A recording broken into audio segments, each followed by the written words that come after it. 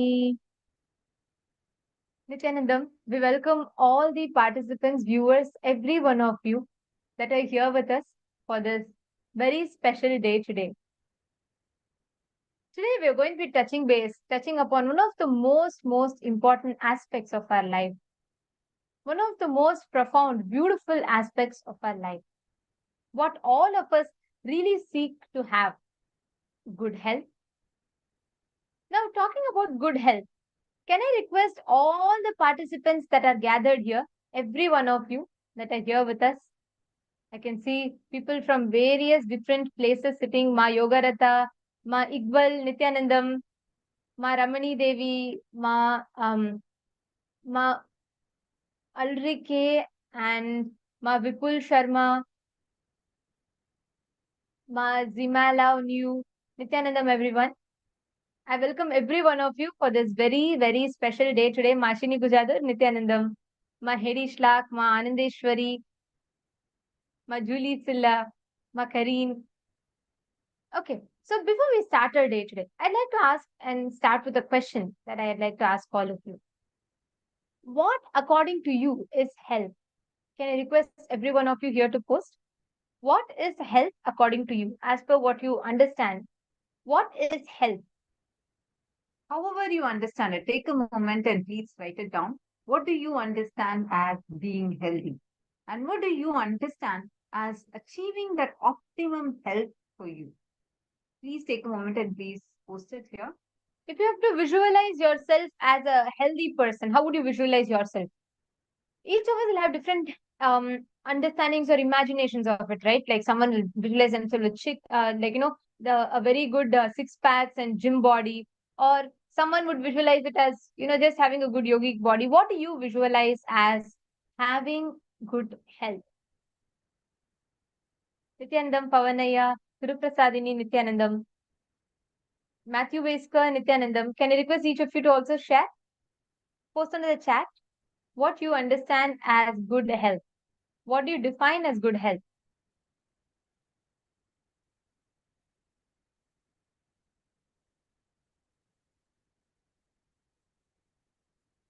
Strong and full. Okay. Ma Ashwini Gujarat has posted my body functioning properly, all my internal organs healthy, having yogic flexible body. Okay. Ma Iqbal Bano has posted cool mind. Okay. What is the first visualization you get? As soon as someone utters the word health, what is the first visualization you get? The moment you hear the word health, just close your eyes. The moment you hear the word health, what is the first visualization you get? Youthful look, okay.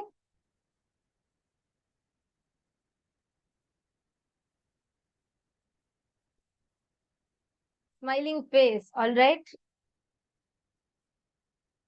My Itzak has posted active, okay. Ma Alrike has posted being happy, okay. Ma Ramani Devi, how about you?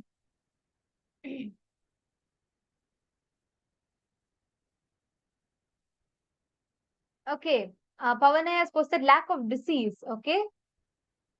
Matthew Vesker has posted having a healthy mind gives me a great healthy body, okay.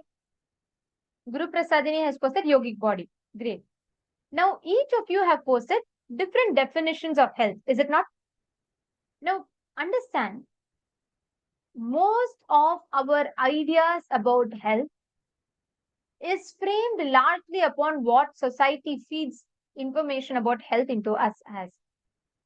Most of the times, it is reduced to merely having a diseaseless body. Diseaselessness is not health. Arogya, as per Hinduism, is having the freedom to design your body as per your will. Having the freedom to live eternal life, to live for eternity. That is health. Listen very carefully. Having a diseaseless body is okay, but that is not health. Having a body which is able to be happy is not health, because they're all our fundamental requirements. Like, for example, living a body that is not having pain is not called having good health. No, that is our fundamental natural way of existing. Like, for example, let's say you pollute a water, you mix mud with a water, and completely the water is mixed with mud. And then you go back and you say, okay, let me put some limestone powder, and all the dust settles down, and you say, oh, look, this is the clean water. No, its original state of the water, the healthy state of the water, as it is. It is good. But that is not its best way of being. Same way, the best way of being in your body is not just diseaselessness. It is your ability to consciously design your body, play with your body as per what you want. It is your ability to use your body to live for whatever, however long you want, and use your body to fulfill your purpose. That is what is arogya, where your body becomes like your friend. You know in and out of your body completely, without the need or support of anything external. You have the capability to design your body, alter your body, and make your body live in its best manner, manifesting all the powers, all the possibilities related to your body. See, even if you want to experience our life, you are earning well. We all say, okay, I want to really earn well so that I can enjoy my future, so that I can experience everything and have the best life. Okay, let me work for my future. Let me really work for my future. We start working. But by and by, you start losing your health. Then you never are able to actually experience life at all. Being healthy is one of the fundamental requirements if you want to experience life in the most blissful manner. So today we are going to be experiencing the secrets of health. What is real health? How to experience the optimum real health.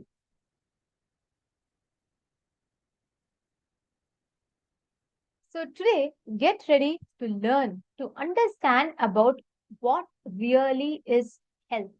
When you manifest health, what is the true definition of health? Okay, sit back, relax, because your body is your best friend.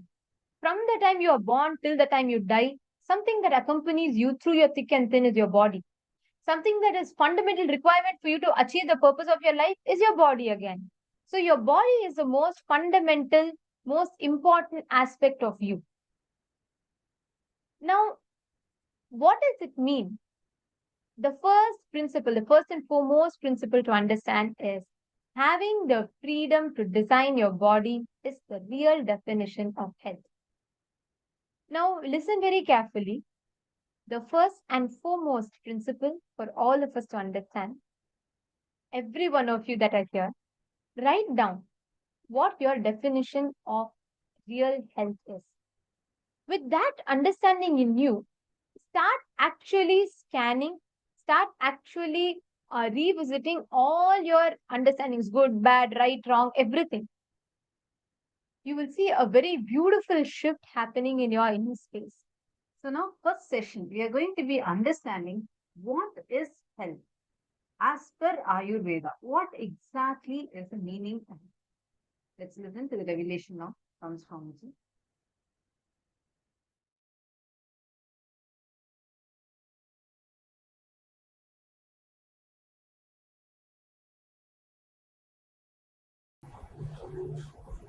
First, let us understand the word Arogya Spurana.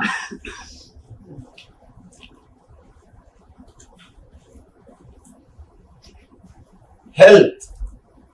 Please understand. You may think you are a great seeker, but you are seeking only well-being inside your being, inside your space. Be very clear, you do not know anything else except a peaceful feeling or a blissful feeling. That's all. Whenever that happens, you say you had a spiritual experience. So whatever you think as God, meditation, religion, spirituality, everything is nothing but peaceful or blissful feeling inside your being. As of now, we are not ease with ourselves. Some reason, I can say social conditioning or torturing yourself. The initial level society teaches you. After that, you yourself master the technique and torture yourself. This goes on till you completely destroy the body and mind. We continuously abuse the system. You have security alarm system for your house. You protect your house so much, in which hardly you spend 12 hours. Maximum in this country, you spend only 12 hours in the house. Even if you don't have work, somewhere you move around. Hardly 12 hours only people spend average in their house. For that, you have so much of protection mechanism, alarm system, and so much of cleaning and everything. But you reside in the body 24 hours continuously. But you don't have any alarm system. The only alarm system is pain. Pain is the only alarm system. But the problem is, when alarm system goes on, you work only to switch off the alarm. You don't enter into the house and see where the thief is. Why the alarm is ringing? We never go and find the root or the reason why the alarm is ringing, why the pain is happening. All we try is put some painkiller and stop the pain. It's like you just switch off the alarm. That is not going to solve the problem. If you just switch off the alarm and next day when you go, nothing will be there. Please understand, we don't have any alarm system except pain. But whenever it comes, first thing we resist the pain. We do not understand the message delivered to us through pain. Whenever pain happens to you, there is a message for you. It is just an alarm. Look into the message. What exactly the pain is trying to convey? What exactly the pain wants to tell me? What exactly I need to learn from the pain? Same way, continuously our body is giving so many messages for us. According to Ayurveda, not only according to Ayurveda, according to the truth, human body is the most sophisticated, intelligent system in the whole planet Earth. If you see 2-3 things, first thing, converting blood into blood, which every day your body does. Please take few minutes and in your notebook, write a list of pains, uneasiness or diseases which you are having. Pains. Please understand. 3 level. Pains, superficial. Irritations like a ulcer or wheezing, that type of things. Third, diseases. These 3 level, all 3 level, please write whatever you have. Even if you suspect the little or slight symptoms you are having, please write it down.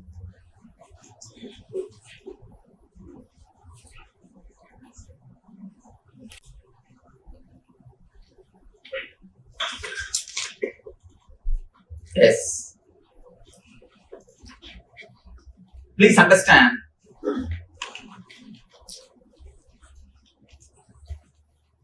If you already attended some of our programs or you already know me, you may be knowing. Whenever I make any statement, I take responsibility for that statement. Now I tell you, even though it feels too good to be true, I tell you, whatever you have written will disappear. You may think, what are you talking, Swamiji? Please understand, whatever you think as disease, whatever names you may give, pain, disease, irritations, uneasiness, everything has got only 2-3 roots. Just 2-3 roots in your system. Because we do not go and touch the root, because we do not handle the root properly, we continue to struggle and suffer. I am giving you this statement, and not only that, when I say, I take the responsibility of that statement. I take the responsibility of that statement. All I request is, just try to put your best or your maximum energy into this meditation, maximum effort into this meditation, and just few tips which I am giving. Try to imbibe in your life, nothing else. Let me explain once more. First 10 minutes, shake the whole body. Shake the whole body so that your body will become liquid. Next 10 minutes, let all the irritation come out. Third 10 minutes, sit silently and witness whatever is happening in the body and in your mind. It's the initial preparation technique. I am preparing you, tuning the body to enter into the deeper level things. Yes. Do we keep sitting? No. First 2 steps you will stand. Last step you will sit. No sitting in the chair. Last step you can sit. Try your best to sit in the ground. If you can't sit in the ground, then sit in the chair. Any doubt in the instruction? Okay.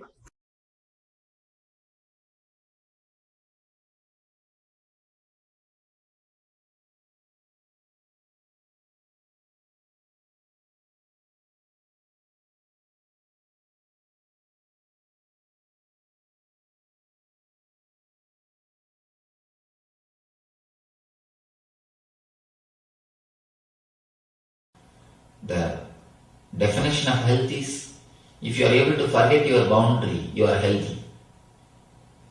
If you are able to forget your body, you are healthy. There's a beautiful saying in Taoism, when the shoe fits, leg is forgotten. When the belt fits, belly is forgotten. When the chain fits, neck is forgotten. You forget. If you are healthy, you forget your whole body. You don't remember your body. You don't remember your boundary. You don't think that I should do something to maintain my health. One more thing. We always think no diseaseness as a health. If you are not going to any hospital, if you are not taking any medicine, if you are able to manage your day-to-day routine without any medication, you think you are healthy. But according to me, the definition for health is a positive well-beingness. It is not only no diseaseness. No diseaseness is only one part of health. There is something more to health than simple no diseaseness. The positive well-being. Positive well-being more than no diseaseness is what I call health. Life. If you look at the life from the point of view of the masters, ancient masters, the rishis, they say it is just to be lived in a blissful way. They say Anandam Brahma Navyajanat. There is a quotation in Sanskrit. It means existence is bliss. Don't waste it by missing it. Existence is the very existence. Your very life, your very breathing, your very living in this body is bliss. They say the body is filled with nectar, with bliss. The very Life is bliss. And then they advise, please don't waste it by not enjoying it, by not experiencing it.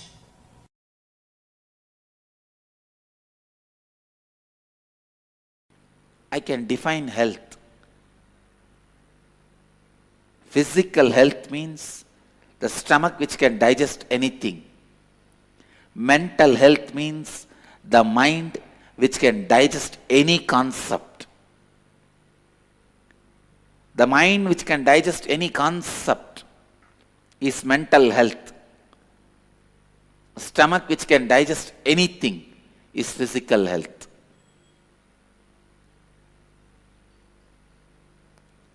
Consciousness which can digest anything happening in life is spiritual health.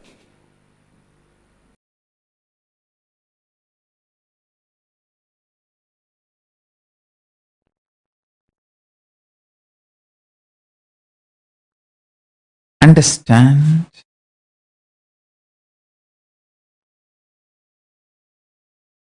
in reality and in Hindu tradition and as per Paramashiva's revelations about yoga, body is never a first person. Listen, what you feel as first person, I. You all know first person means I, second person is you, third person is he. Body is never first person. Whoever believes, cognizes body is first person is called rogi, sick. I'll say mentally sick.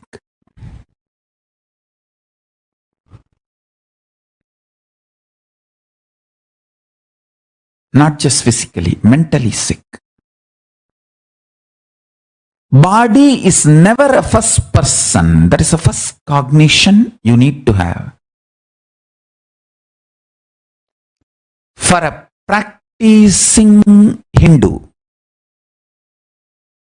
all practicing Hindus are supposed to be practicing yogis.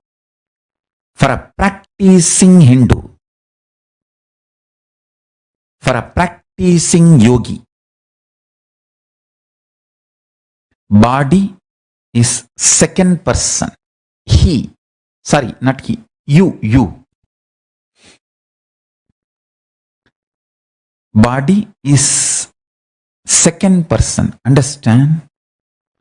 Whoever looks at the body as the second person, you will be free from all sickness. I give you this reveal. I tell you, I'm making this statement. Just this one realization, your body is not first person, it is second person for you. You will conquer all diseases, disorders. You will never be a rogi, you will be bogi. Means a person with a lot of pleasantness. Understand? Surely bogi is lesser than yogi, but much higher than rogi. Rogi is person with sickness forever. Bogi is person with pleasantness forever. I tell you, just this one cognitive shift, powerful cognition. You are not, your body is not first person for you. Your body is second person. That powerful cognition, cognitive shift, when you manifest that powerful cognition in you, your whole blood will feel like a honey. Your whole body will have so much of bhoga, pleasantness. You will become such charismatic person. Anybody who comes around you, you will seduce them. they will fall for you. Understand, just this one cognitive shift can heal all sickness. The moment you start cognizing your body as a second person, you are a bogey. Everything you do becomes pleasant for you and for others. From morning till night, while you are eating, see your body as a second person. Body is eating. While it's feeling tired, see, body is feeling tired. While you are feeling like sleeping, see, oh, body is feeling like sleeping. Okay, body is sleeping. Throughout the day, have this cognition. Suddenly you will see, you will become such charismatic, graceful being. A practicing Hindu is expected to see your body as second person.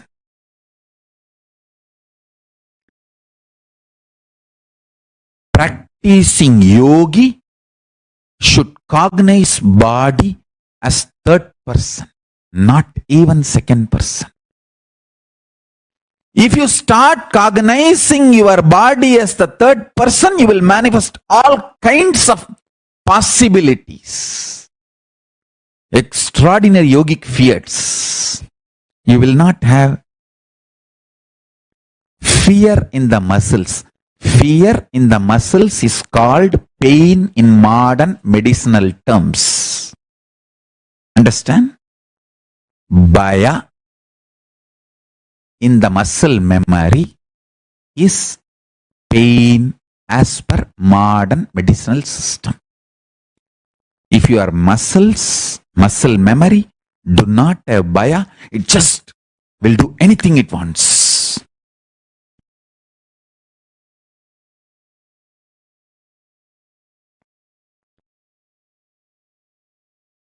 It will not have something called pain forever. Pain is bhaya in muscle memory. There is nothing concrete about pain other than the level of fear you carry in your muscle memory.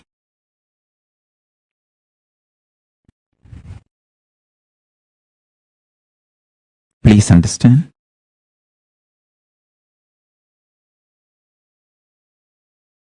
And realize this fundamental truth. The more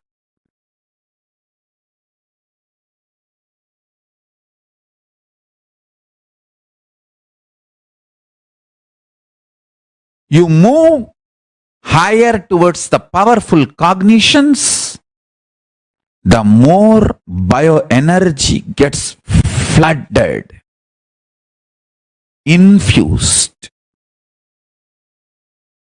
into your body. All kinds of extreme yogic fiats starts manifesting in you. Yogic possibilities starts manifesting in you when you treat your body as third person. Next, seeing body as fourth person. What is that? Listen. If you see your body as a first person, you are a bogey, sick. If you see your body as a second person, you are bohi. If you see your body as the first person, you are rogi, sick. If you see your body as a second person, you are bogi, person who enjoys and gives pleasure. Very pleasant person, always pleasant, giving pleasantness to all. If you see yourself as the third person, if you see your body as the third person, you will be yogi, manifesting all the yogic fiats, yogic possibilities. If you see your body as the fourth person, what is fourth person? Means cognizing all bodies are your bodies. You can spontaneously, simultaneously, operate all bodies through your will or free from the will, while you are operating the body you are holding. Just like the body you are holding, how you can operate simultaneously, spontaneously, you can operate all the bodies all the time. That is what I call incarnation. Understand? If you see your body, if you cognize your body as the fourth person, you are an incarnation. The Meenakshi Sundareshwara's body is an incarnation body. They were seeing their bodies as fourth person. Then you manifest all powers. Whoever manifests powers for those few seconds, when you manifest powers, you are in the state, you see your body, you cognize your body as fourth person. Understand? If you can read through others' third eye, if you can manifest powers through others' body, those few chanas, seconds, you are in the space of fourth person. That is why you manifest powers. Whoever manifests powers through other bodies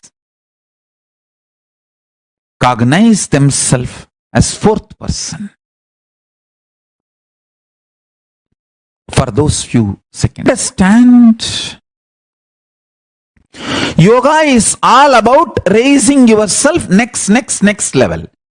From the first person, move to the second person. From the second person level, move to the third person. From the third person level, move to the fourth person level. That's all is yoga.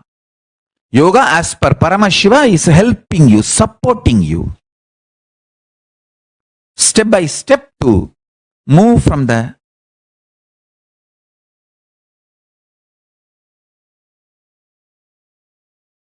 level of seeing your body as the first person to the seeing your body as second person, and seeing your body as third person, and seeing your body as fourth person. That's all the essence of yoga.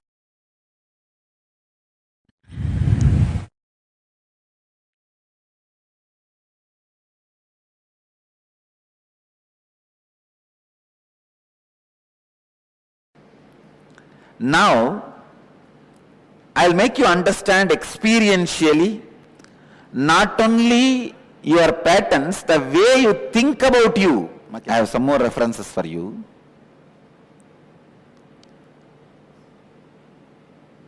More studies done in psychobiological connections. University College London scientists. Just to give you one or two references I have. They say even the blood chemicals, please understand, stress does not change just your blood pressure. You would have heard only your blood pressure is changed. If you get stressed, your blood pressure will go up. That only you know. But the psychobiological connections, the research is done in that line by the University College of London says, not just blood pressure, even the chemicals, ingredients of blood changes along with your stress level. If your stress level goes up, the poison level, the toxins level in your blood goes up.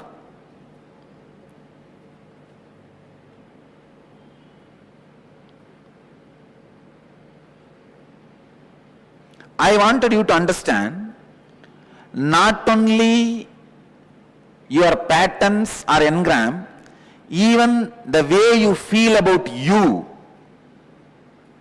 is very important for your health. Even if you don't have any external stress, but if you have a wrong idea about you, that itself can destroy your health. I have seen many villages. They don't have any stress. They are not in corporate companies. They don't need to get up and just eat their breakfast while driving and land in the corporate office and whole day get kicked by the boss, and the evening come back and just sit in front of TV for 1 hour and fall asleep. No, they don't live that life. Many Indian villages still retain their innocent life. Morning slowly they will wake up around 9 o'clock, come and sit in the village tea shop and drink the tea and talk the whole politics and story, everything till 12 o'clock. Then slowly 1 o'clock take bath and go around and see the land, the agriculture happening, come back 7 o'clock and sit in front of TV till 10 in the night, fall asleep. There are people, even they fall sick and they also don't live long because the concepts they carry about themselves, the ideas they carry about themselves. Not only the active pattern, the passive beliefs you have also affects your system, also affects your health. Many times, what you feel as your passive beliefs are more powerful than active engrams. We need to work on both. Now, I'll give you a process to work on both. We will be introspecting and doing a small homework. So it is a small exercise to find out your engrams, your patterns which destroys your health, which restricts your health. Look into your life and describe in detail the major fears you experience in your life related to health, both physical and mental health. Look into your life and describe in detail the major guilts you experience in your life related to health, both physical and mental health. Look into your life and describe in detail the major pains you experience in your life related to health. Sometimes it is physical, sometimes it is psychological. Both physical and mental health. Maybe back pain, neck pain. Sometimes only when you see your spouse headache. So many. Fourth, look into your life and describe in detail the major worries you experience in your life related to health. So, fears related to health, guilt related to health, pains related to health, worries related to health. Please start penning down. Each question is 100-mark question, so you need to write 2-page answer. Once you dig out your own engrams, if you want, I will give you some examples also, certain example. Please understand, first question. Look into your life and describe in detail the major fears you experience in your life related to health. You may have fears, oh, I may get heart attack because my father had. I may get diabetes because my mother had. I may get cancer because my elder brother had. This kind of fears. This may come, that may come. The way I am eating, my stomach is going to burst one day. So many things you must be having. The way I am living, I am going to die only in heart attack. So many fears. You may have the deep corners of your mind, deep corners of your heart. Record them. Get them out.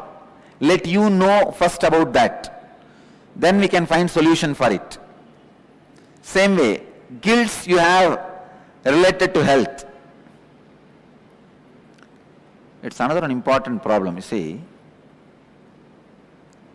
Many times you want to work out, maintain your diet, keep yourself healthy, but you will fail after 1 week. You may want to stop smoking, but every month 11 times you will be stopping. Means 12 times you are starting. So you may have guilt about that. How many of you tried jogging, running, some gymming, exercise and did not continue after a week and stopped?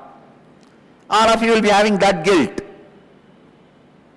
All of you will be having that guilt. So pen down all the guilts you have related to physical health, mental health, your efforts to breaking the engram, but you failed. when you fail, naturally guilt comes. Guilt becomes a strong engram and does not even allow you to do the effort once more. If you fail twice going to the gym, after paying the gym, third time you will never pay and you will never start. You will never plan for even taking the step because that guilt is there. So pen down all those guilts and major pains you experience in your life related to health. Physical pain, mental pain. Many times you even does not even want to remember about your body because you have some guilt, pain associated with it. And then worries you have related to your health. Worries are same like fear. Fear is little strong, worry is little superficial, that's all. Come on, please pen down. If you are not even able to find where they are, no one can help you. And I cannot get into you and find, only you have to find. I can only help you to break it.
So beautifully Swamiji explained to us, redefining how we cognize health itself.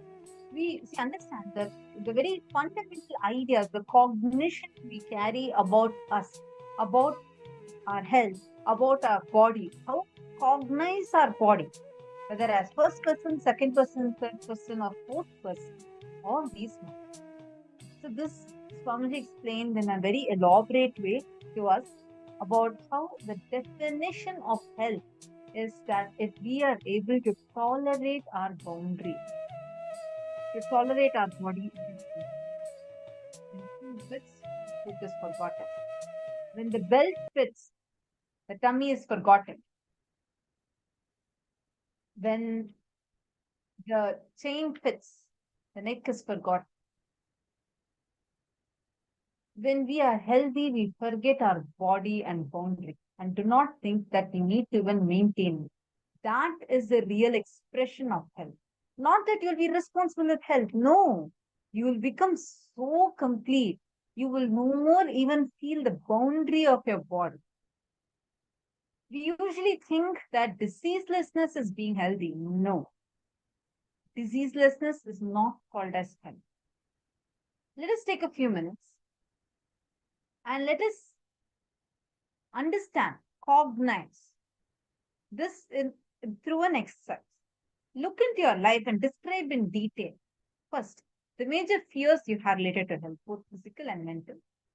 Major guilts, like, oh, I didn't go to the gym. I committed that I will go to the gym, but I didn't go to the gym.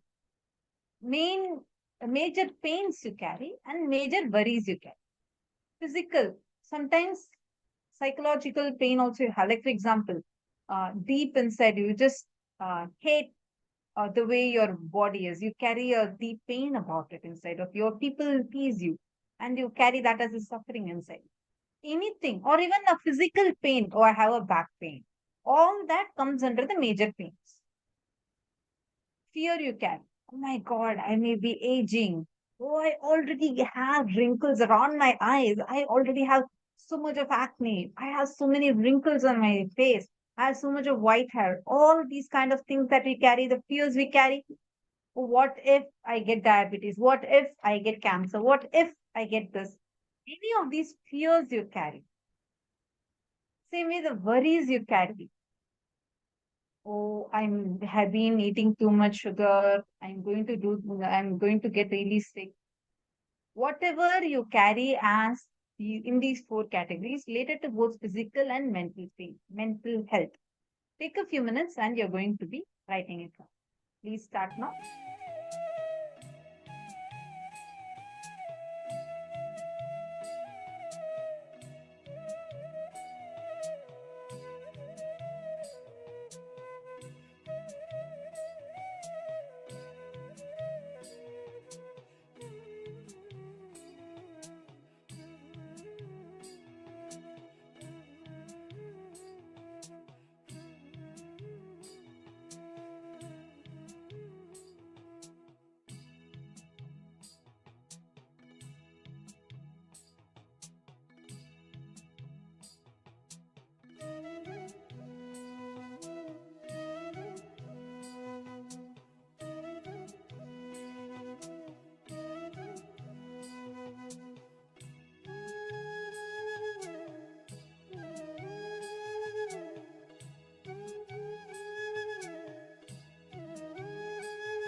Nithyanandam, everyone.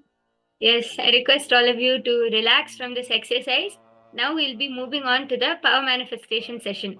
I can see again so many familiar faces. Ma Heidi Shlak, Ma Istak, Ma Yonana, Ma Ashini Gujadar, Ma Kalahantrikananda. So nice seeing all of you here, and I welcome all of you to the next session, which is the power manifestation session. So how are all of you doing today? Yes.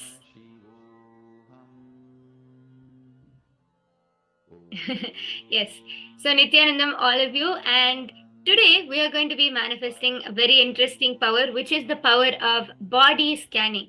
And this time you're not going to be scanning anyone else's body. You are going to be scanning your own body. How exciting is that?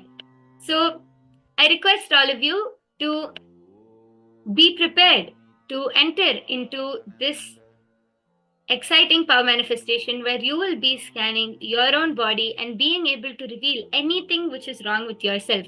And it's not just about figuring out what is wrong with yourself. It is about having the experience of being able to have a 3D vision, being able to see your entire body just through your third eye. Without any machines, x-ray, without anything, you will be able to see a 3D vision of your body. So how many of you are excited for that? Can I see a quick wave of hands, or if you could put a message in the chat section? How many of you are excited to have a 3D vision of your own body? Ma Ashini Gujadar is showing thumbs up. Okay. Ma Heidi Shlak is showing thumbs up. Ma Yonana is smiling and waving her hand. Okay. Yes. Great. So Swamiji beautifully explains that how, like right now with our eyeballs, I'm able to look straight and 180 degree, right? If I move my eyeballs. Just like that, you will be able to rotate your eyeballs inside your body and have a 360 degree vision of your own body. Sounds weird, sounds absurd, right? Yes, but it is possible. And Swamiji said that is also one of the powers, and that all of you are going to be manifesting today. So it's great. I can see many smiles on your faces. Ma Anandeshwari looks a little shocked. Like, how is it possible? Okay, it's so nice seeing all of you. Yes. Okay. So, as usual, we are going to prepare ourselves to enter into the space of power manifestation, which is the space of oneness. All of these powers, whatever, it can be the coolest power, or it can be a power as simple as rolling a coconut, which is also cool. It can be any of these powers, but all of them manifest only through the space of oneness with Swamiji.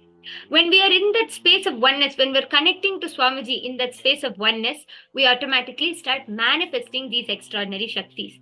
And it being day 12 of Paramashivoham, I think many of you have already experienced this, that just through the space of oneness, you can manifest wonders through your third eye.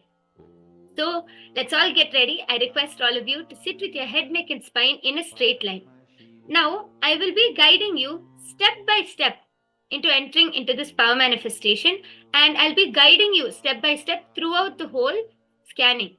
Okay? So, but for that, I request all of you to also come on the camera. I can see Ma Amrita Vandini, Ma Karine, Ma Amsakala, Ma Julie Silla. If all of you could come on the camera, it will be great, so that I'll be able to guide you step by step. Okay? Yes. Okay. So now I request all of you to sit with your head, neck, and spine in a straight line. I request all of you to close your eyes, as Swamiji said that it is possible to rotate our eyeballs and to have a complete vision of our body. So I request all of you to close your eyes, start chanting the Mahavakya.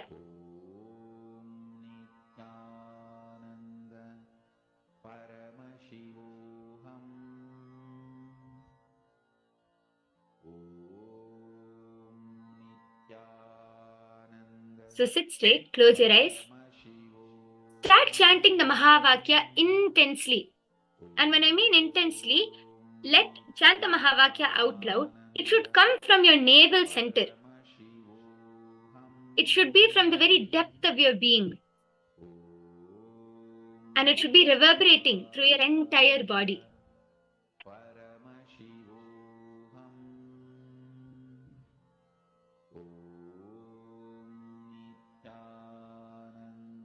intensely chant the Mahavakya and connect to Swamiji in the space of oneness.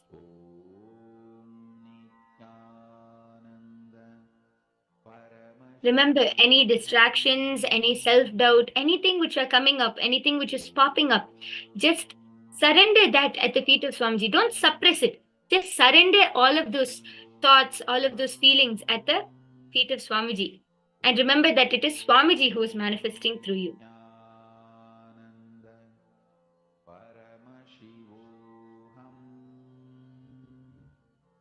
Yes.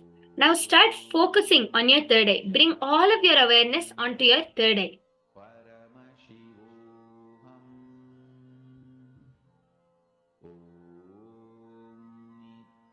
And first start with your upper body, the upper side of your body, like starting with your head, your shoulders, your throat, your neck region.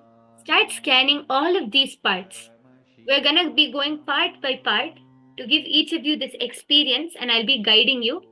So first start scanning the upper part of your body. And don't use your logic. Since you know your body, oh, I've been experiencing pain, I've been experiencing this. No. The power here, the power which we're manifesting today, is not for you to be able to identify your problems, but it is for you to have this experience of being able to have a 360 degree, a 3D vision of your entire body. So chant the Mahavakya and start scanning the upper part of your body. Let's do this for 2 minutes.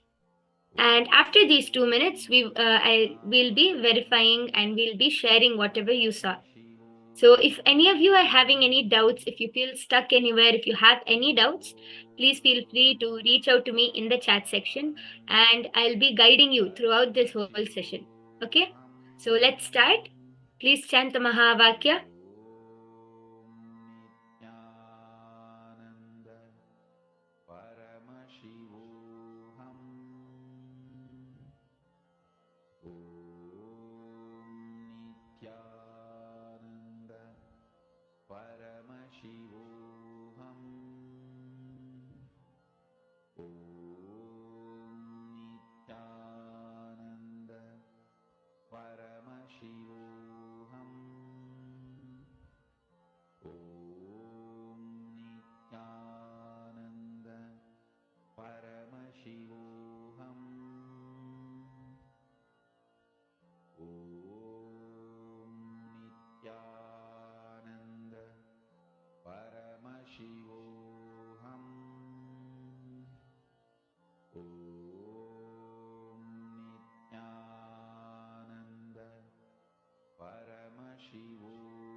Now, slowly open your eyes and immediately start describing whatever you were able to see. For some people, you might be seeing your nerves and veins. Some people you might be seeing your blood, your bones, the muscle, whatever you were able to see. Please start sharing that in the chat section now. whatever you were able to see of the upper part of your body. It can be anything. However, you were able to see. And the experience which you had, sometimes you'll be able to see only letters, numbers, pictures. It might be something completely irrelevant. But whatever Swamiji showed you, just start revealing. Okay, so Ma Ashini Gojadur has posted, I felt a pressure on my throat. Okay, what kind of pressure was it, Ma? If you could explain a little more, or if you could be a little more elaborate. What about the rest of you? Ma Heidi Shlak, Ma Kalahantrikananda, Ma Anandeshwari, Ma Yonana. If all of you can share, whatever you were able to see.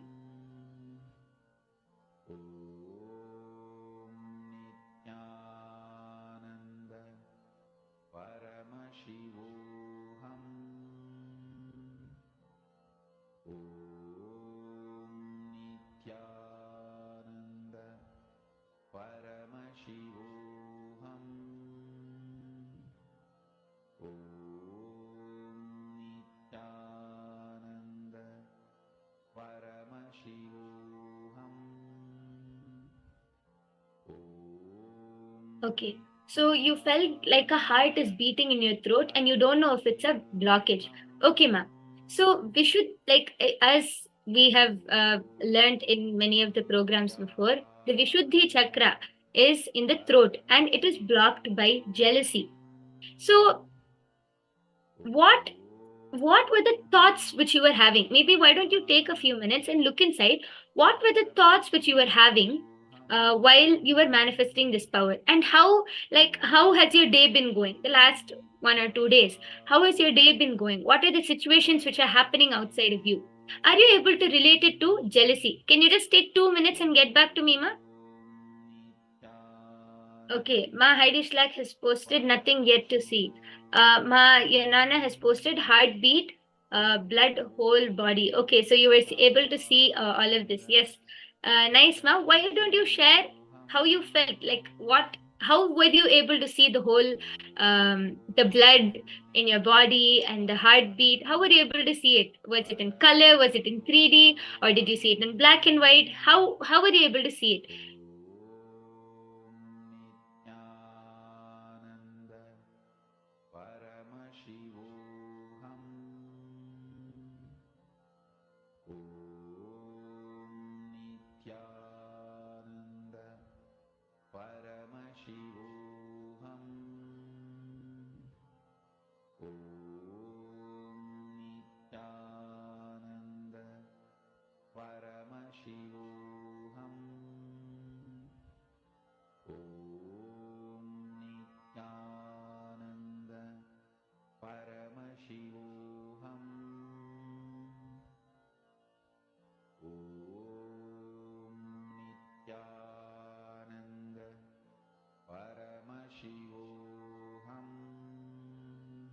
Okay, so my Ashini Gujadar has posted, it's not jealousy, but thoughts about my mother was coming. I always felt like my mother is not grateful to me for what I do for her.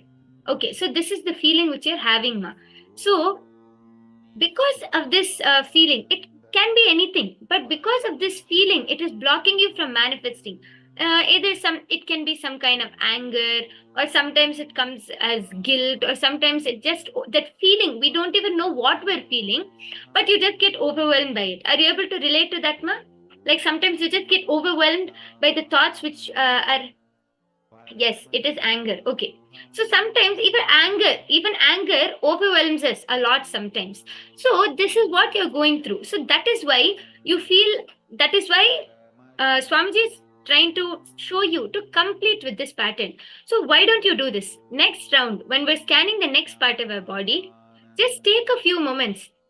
Close your eyes. All of that anger which you're feeling, the moment you remember your mother, the moment her picture, her image comes in front of you, all of the anger, that feeling which you're having, whatever emotion arises, just simply surrender that. Now you might be thinking, how should I surrender? What if I'm unable to surrender? See, ma, surrender is very easy. Just having that simple trust that Bhagavan will take care. Not allowing your logic, not allowing that me, that I, not allowing your identity to come between you. Just surrendering that like just having that whole trust and not letting your identity come between you is only surrender. So it's very easy. The next time that emotion comes up, don't suppress it. Just powerfully, consciously, powerfully declare that you're surrendering it at Swamiji's feet. Even if you feel like, oh, I feel like this is just words, it is fine. Declare, I want to ferociously declare and drop this feeling. I want to surrender it at Swamiji's feet. Just that declaration is enough. Swamiji will start working through you. Will you try this the next round, ma? Okay. Yes, I can see you nodding. Okay, ma. So you try this the next round. Whatever emotion comes up, just on the right side. Oh, sorry, that is ma Anandeshwari. You felt blockages on the right side. Yes, ma, I'll come to that. So, ma Ashini, whatever thoughts come up, whatever emotion comes up, the next round, just consciously declare, ferociously declare, and just surrender that at Swamiji's feet. Swamiji will start flowing through you. You will slowly, like if a huge dam is there, and that dam is holding a lot of water. Suddenly, if you just break the dam, how that water will come gushing through, right? You will feel your emotions will just come gushing out like that, and it will be a relief because of that surrender. Swamiji will just take care. Okay, ma? So you can try. And throughout this season, as you know, we have many anger completion with mother, completion with father, completion with the people around us. So many techniques are there, so many sessions are there where the acharyas will be guiding you through these completion processes step by step. So you can also attend to that, and you will get relief from this, and you'll get completed. Swamiji says that when you complete with something, that it's not like you will forget that memory, but the pain, the emotion, the feeling, everything which comes along with the memory will completely disappear. So for example, you remember someone in your life. It can be mother, father, brother, sister, anyone. All of the pain, the emotion which you feel along associated with that person or associated with that memory, that will disappear. That is completion. Okay, ma? So you try this. And ma Anandeshwari, you have said that you felt blockages on the right side. So what were the cognitions which you were having, ma? What did you feel while manifesting these powers? Can you share that in the chat section if you're comfortable?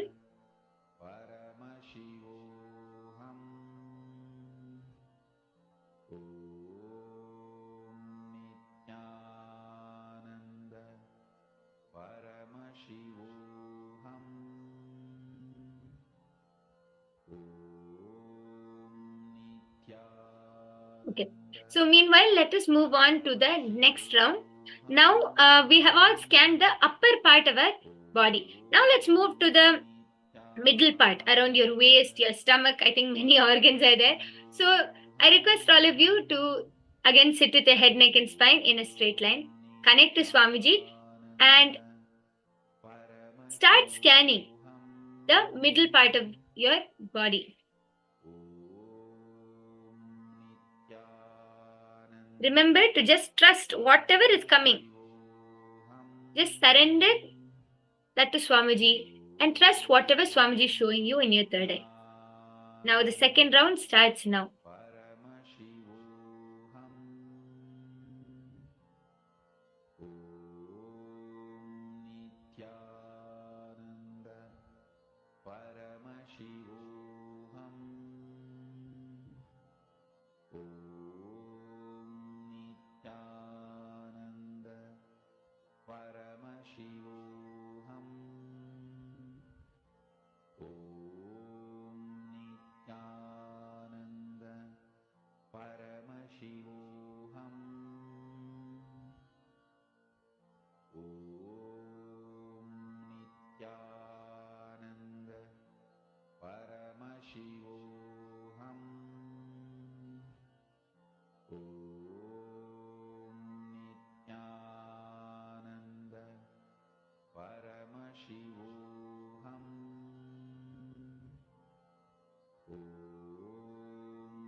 Paramashivoham.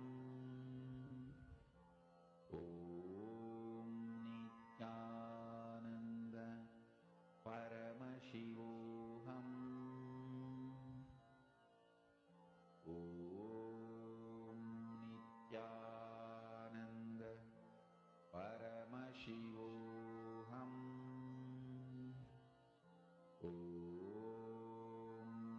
Nityananda Paramashivoham. Om Nityananda Paramashivoham. Om Nityananda Paramashivoham.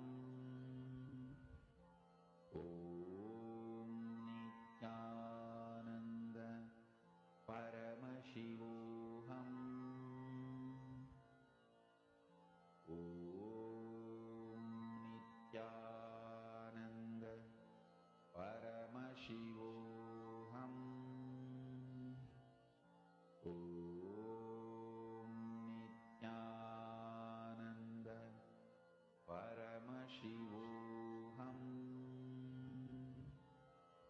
Om Nityananda Paramashivoham. Om Nityananda Paramashivoham. Continue chanting the Mahavakya. Connect to Swamiji and request Swamiji to show you everything which is in your body. You will start seeing every single detail, every little detail will start being revealed to you. Continue to sit in that space of oneness.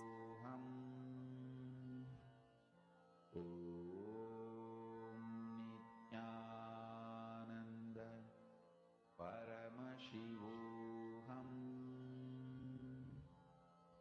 Om Nityananda Paramashivoham. Om Nityananda Paramashivoham. Om Nityananda Paramashivoham. Om Nityananda Paramashivoham. Om Nityananda Paramashivoham. Om Nityananda Paramashivoham.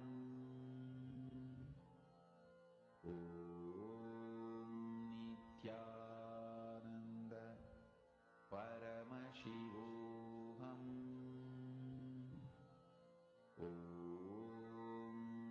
Nityananda Paramashivoham. Om Nityananda Paramashivoham. Om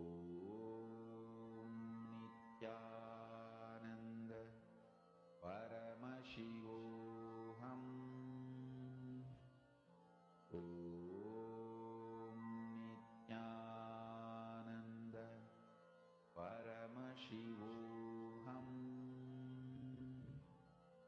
Om Nityananda Paramashivoham. Om Nityananda Paramashivoham. Om Nityananda Paramashivoham. Om Nityananda Paramashivoham. Om Nityananda Paramashivoham. Om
Yes, all of you can relax now.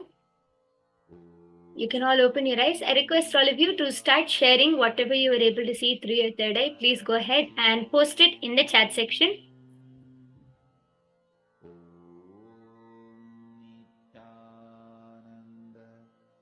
And I request all of you to also share your experience, like how you manifested, how you felt. Ma Ashini Gujajar, especially how did you feel this time while manifesting? I request all of you to go ahead and start sharing.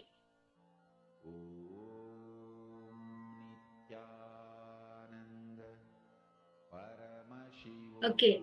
Mahashini has posted, I felt like there's gas in my stomach. And Ma Anandeshwari has posted, my liver still needs cleaning. Okay. How did you feel, Madho, while manifesting this time? Like, what was the experience you had? Did you still feel like you were like stuck?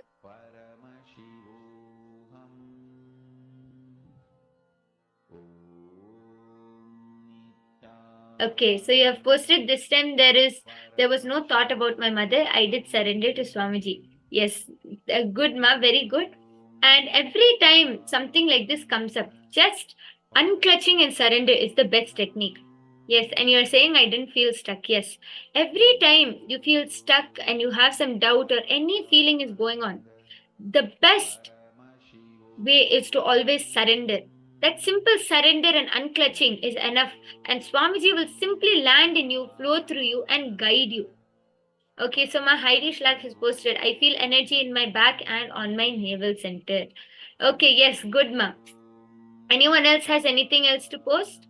Please go ahead and share.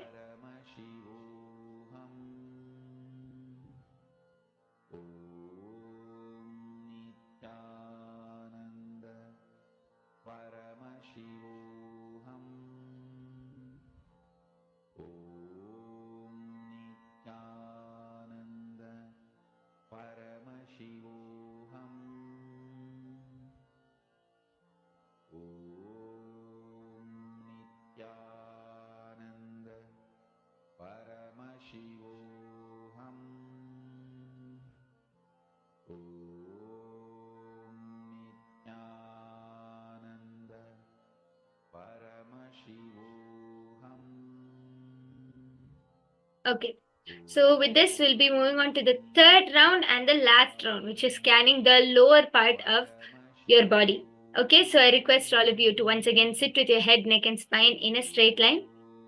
Start chanting the Mahavakya. Do the same technique. Remember, unclutching, surrender, the best way to manifest these powers. And you will also feel so light within you. Okay, so start chanting the Mahavakya and scan the lower part of your body. So now this is the third round. Please go ahead and start scanning.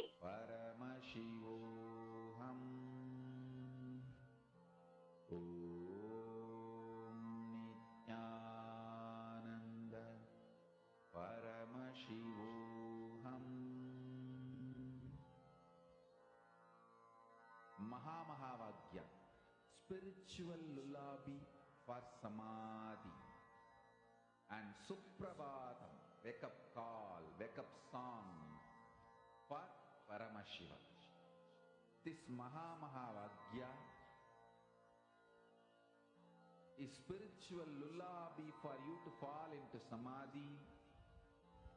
Suprabhatam, wake up song for Paramashiva to wake up in you.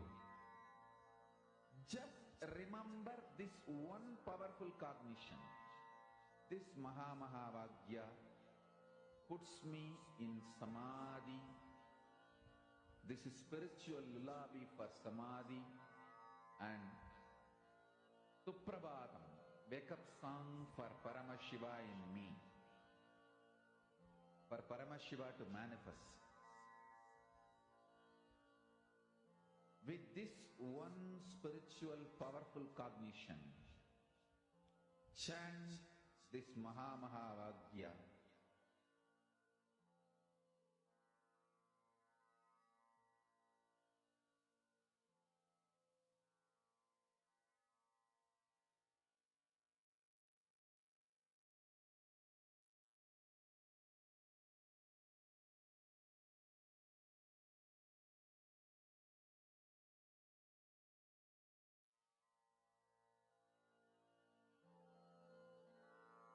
Mahamahavagya, spiritual lullaby for samadhi. And Suprabhatam, wake up call, wake up song for Paramashiva. For Paramashiva to manifest. With this one spiritual powerful cognition, chant this Mahamahavagya. Om Nityananda Paramashivoham. Om Nityananda Paramashivoham. Om Nityananda Paramashivoham. Om Nityananda Paramashivoham. Om Nityananda Paramashivoham.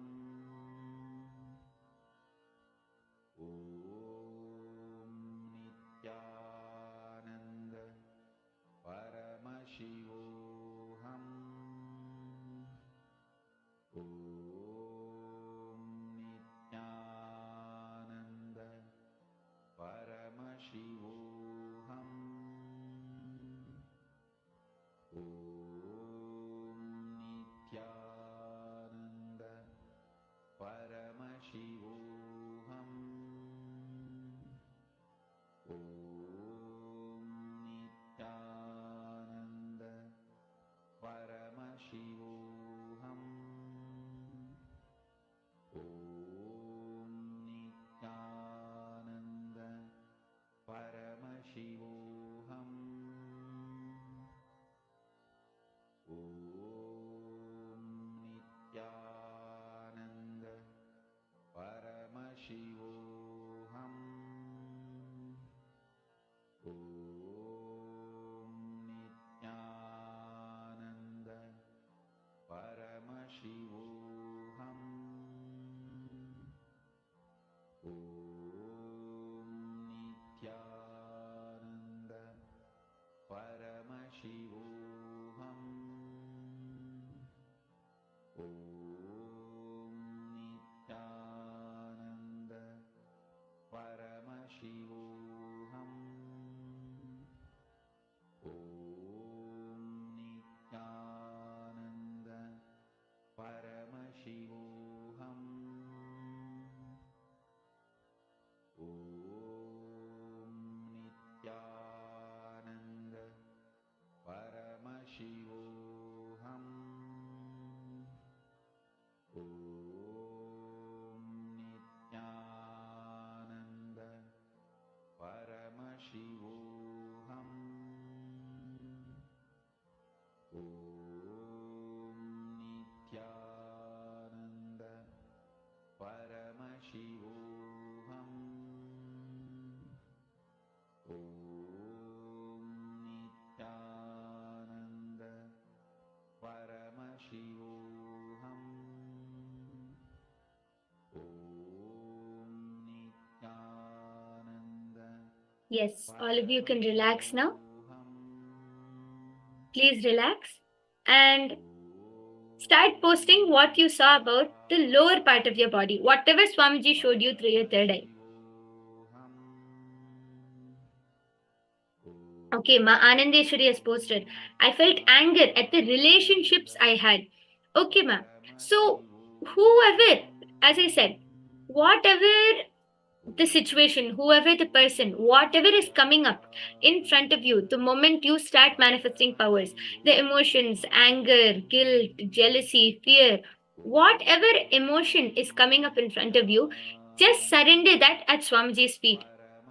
Surrender is that simple trust that you know that Swamiji will take care and that you let Swamiji flow through you. That trust, that unclutching is surrender. So when you do that, you will automatically start manifesting these powers because Swamiji will simply flow through you. These emotions will not affect you, then later during the completion session, when you do the completion process, simply you'll be able to complete with it. Okay, ma? Okay. Ma Ashini Gujadar has posted, I felt a very soothing energy in my root chakra. I was enjoying the energy. Yes, nice, ma. Very nice. Ma Heidi Shlak has posted, nothing to see but slight pain on the left shin. I was struck by that. Okay. Yes, very nice. That light pain, actually, you can heal yourself, ma. Just sit now.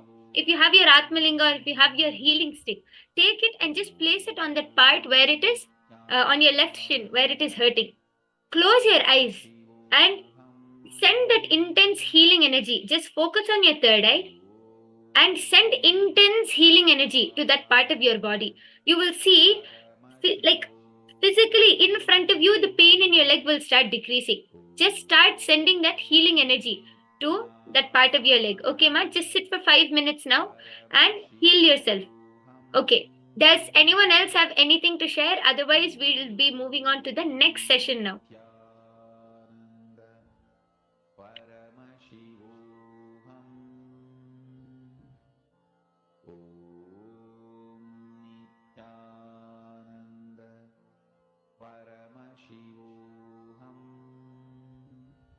Does anyone else have anything to share?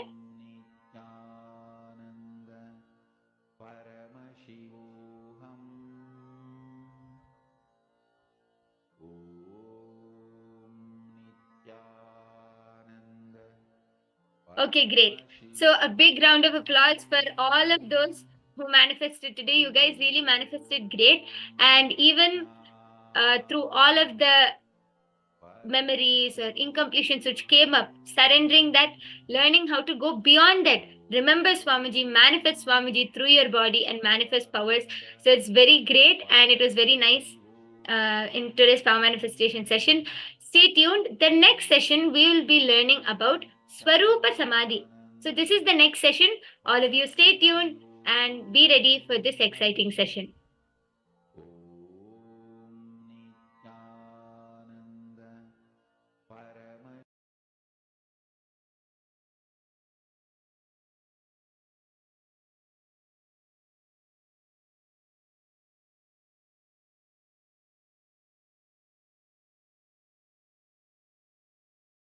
Listen, Sadashiva describes Samadhi beautifully in Yogapada. The description I am giving is not from Patanjali, but from Sadashiva. Listen carefully. When pratyahara happens, means you withdraw your life and energy from everything else and center it on something, the pratyahara, withdrawing, becomes dharana, centering. Dharana means flowing towards something. When that dharana happens, that on which you are flowing reveals itself to you, is dhyana. You being in that state continuously is samadhi.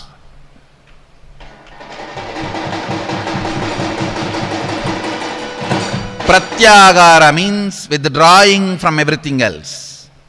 Dharana means flowing on one thing. Dhyana means that truth towards which you are flowing, revealing itself to you. Being in that state continuously is samadhi. Being one with the source. Adi means source. Sama Adi means one with the source. Bhava Samadhi means being one with the source through this attitude. Bhava means attitude, aspect.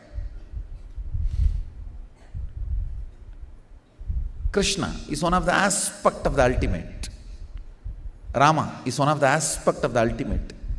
Devi is one of the aspect of the ultimate.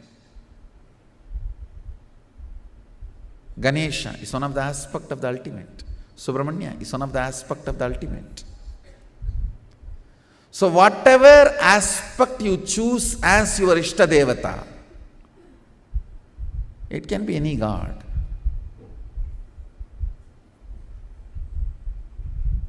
It can be Shiva, Subramanya, Ganesha, Devi, Vishnu, Munishwara, Kalabhairava, Veerabhadra. We have so much. And if you don't like anyone, you want to create something new, free, go ahead.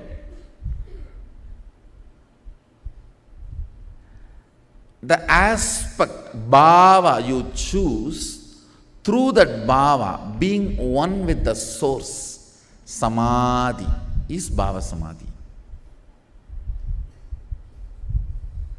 Knowing this bhava is adi and being in sama with that is bhava samadhi.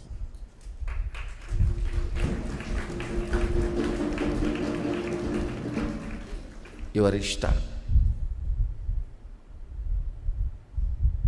is the representation of Akhanda Satchidananda Paripurna,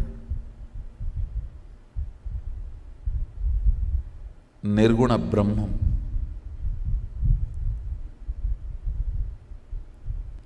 A person who has a pet and lived with that pet for years only will understand his love and sentiment with the pet. Other fellows will look at them only as dog or cat. Only a person who cherished, lived will understand he is part of his family. Same way, only if you enjoy the puja, you will understand it is not stone or a deity, it is God Himself.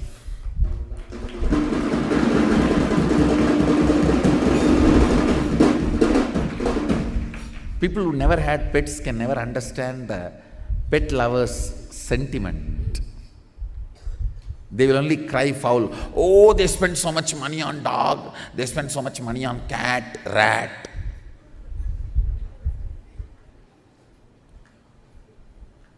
Why you spend so much money on all your stupidity? Who asks?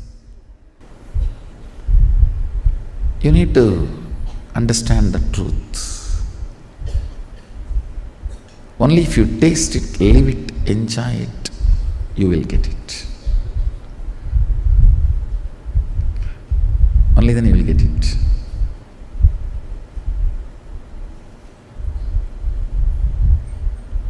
Not otherwise. You need a little bit of initiation and tuning to enjoy one of these most important aspects of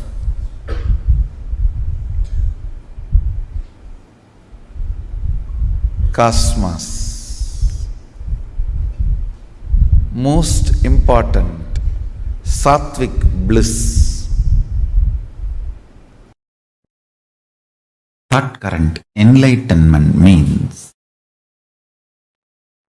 manifesting the state of Paramashiva, unclutched nirvana, nirvikalpa, suddhadvaita swarupa samadhi.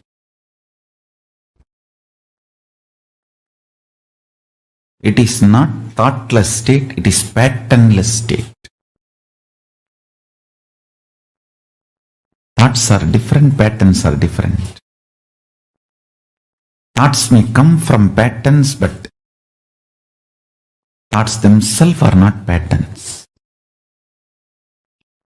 The patternless state of Nirvikalpa Samadhi. Blessed are those who achieve Swarupa Samadhi, but at least Jiva Samadhi. At least Jiva Samadhi. Jiva Samadhi means your body will be left after you stop using. It will be there, but it will not show any of the symptoms of death. It will not decay, it will not stink, it will not go into any deformity. Just it will be there as if you are in Samadhi. Swarupa Samadhi means like Jnana Sambandar, Andal, Vallalar, carrying the body itself. Body will not be left. It will just dissolve into the light.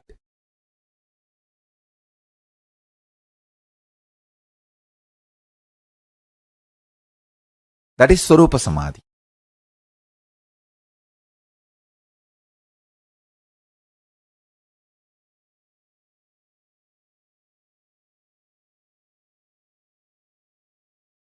For any being,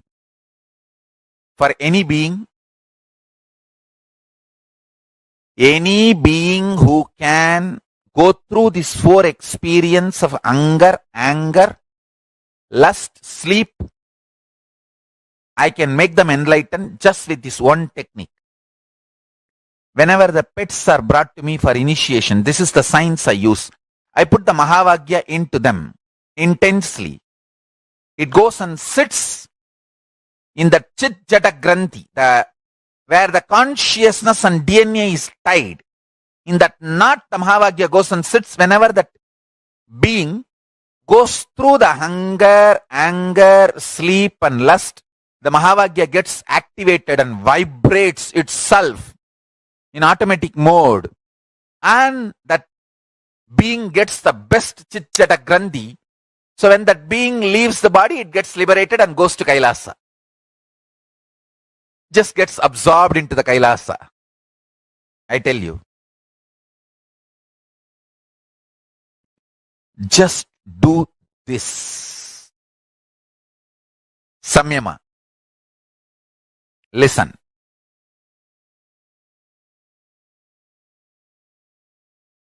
Meditate on the truth you are eternal. Eternity is one of the dimension of you.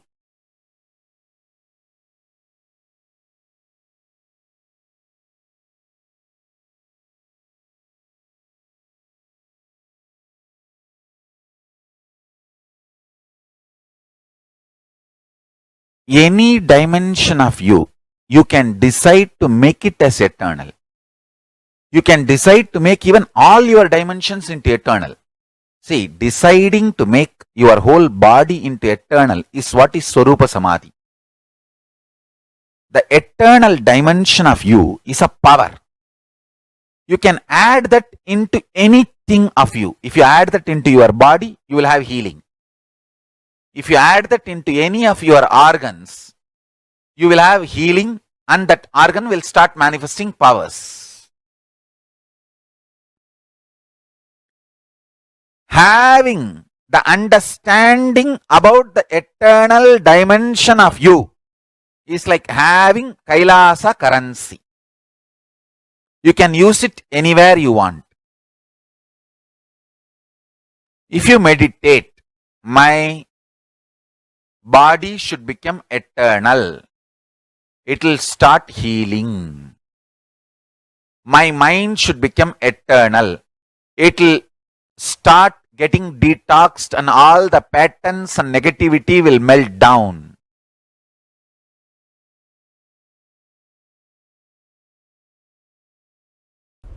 Wherever you are in Shaktipada. Understand? With a clear integrity and completion,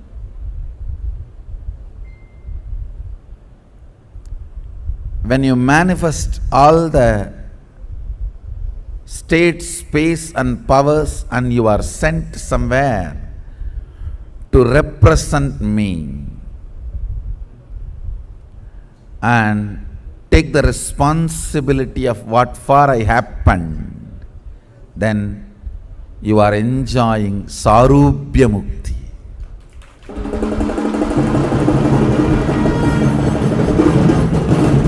Understand, this is my vision for all the Adinavasis. 1 year Salokya Mukti. Carve your identity day and night. If you want to achieve extraordinary things, you have to do extraordinary things. Human beings should not die. When the science is available from KAILASA, why should you die? No. No death. Blessed are those who achieve Swarupa Samadhi, but at least Jiva Samadhi. At least Jiva Samadhi. Jiva Samadhi means your body will be left after you stop using. It will be there, but it will not show any of the symptoms of death. It will not decay, it will not stink, it will not go into any deformity. Just it will be there as if you are in Samadhi.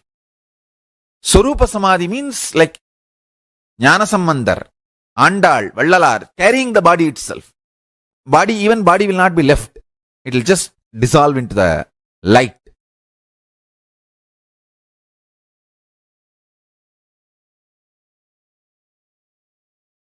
That is Swarupa Samadhi. Whether you achieve the state of Swarupa Samadhi or not, at least Jiva Samadhi. Human beings should achieve at least Jiva Samadhi state. Because the science is available to all of us.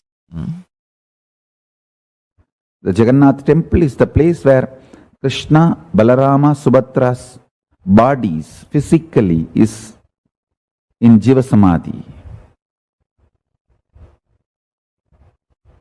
The deity represents, see the body, after Krishna leaves the body, it floats in the ocean and goes to that side as directed by him. That body filled with the salt water. Natural mummification. Then all the three bodies were recovered by the Suryavamsa Rajas and they build the temple and they are maintaining it.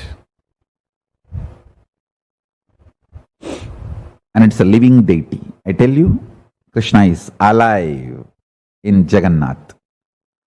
Subhadra is alive in Jagannath. Balabhadra is alive in Jagannath. If you want to see Krishna directly, face to face, go to Jagannath. Go to Puri. He is alive, living, Sakshat, Pratyakshamurti. It's a 2000-year-old temple. It's a temple from Chola period. So the moment I started the Shivoham process, that original energizing done by Karuvurar woke up. That very energy field woke up, because energy field cannot be killed even if the deity is removed and the temple is removed. The energy field continues to exist as long as the Garbha is there, which is planted usually around some 40 to 50 feet down below the ground. So the Garbha is planted. Garbha means the solidified mercury with other traditional herbs, 30 to 40 feet depth. As long as that is there, energy field cannot be removed. And in Pondicherry Ashram, still that is there. 8 Garbha is there inside. Means 8 Garbha Mandirs Garbha is inside. It is there. So the moment I started the Shivoham process, all the 8 Garbhas came to life. It has come back to life. Now it is like a 9 Shivoham process going on. All these 8 supporting me. Garbha is a energy battery planted by the enlightened beings before they install deities. All around Biddi I have installed 108 Garbhas. In 108 places the solidified Garbha is installed in Biddi. Now we made it into compound wall. Earlier, under each pole I have installed. Wherever you are in Shaktipada. Understand? With a clear integrity and completion,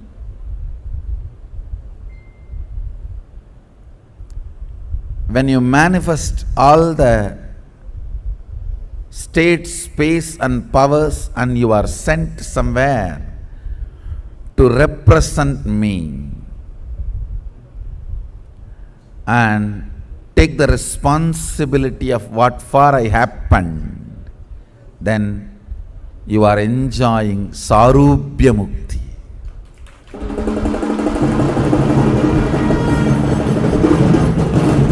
Understand, this is my vision for all the Adinavasis.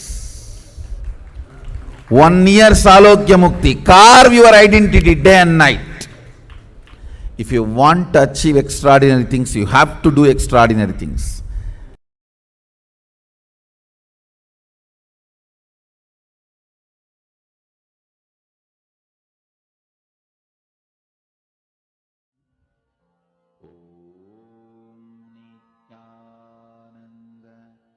Paramashivoham.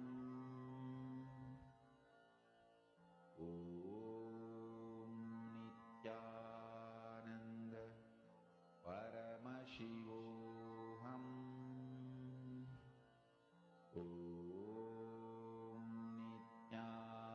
Nityananda Paramashivoham.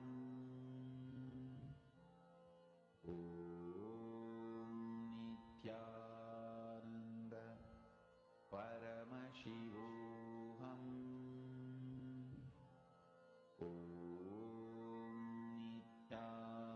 Nityananda Paramashivoham. Nityananda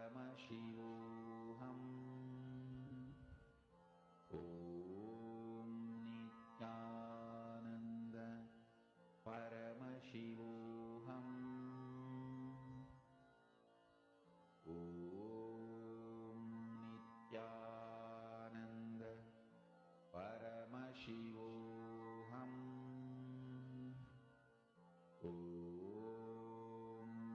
Nityananda Paramashivoham.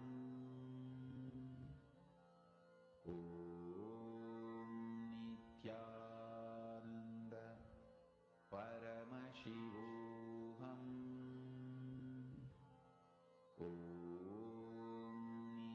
Nityananda Paramashivoham.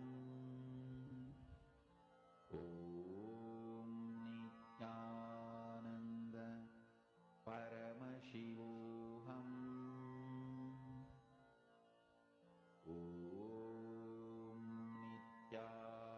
Nityananda Paramashivoham.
Nityanandam, to all the participants who are sitting with us here today.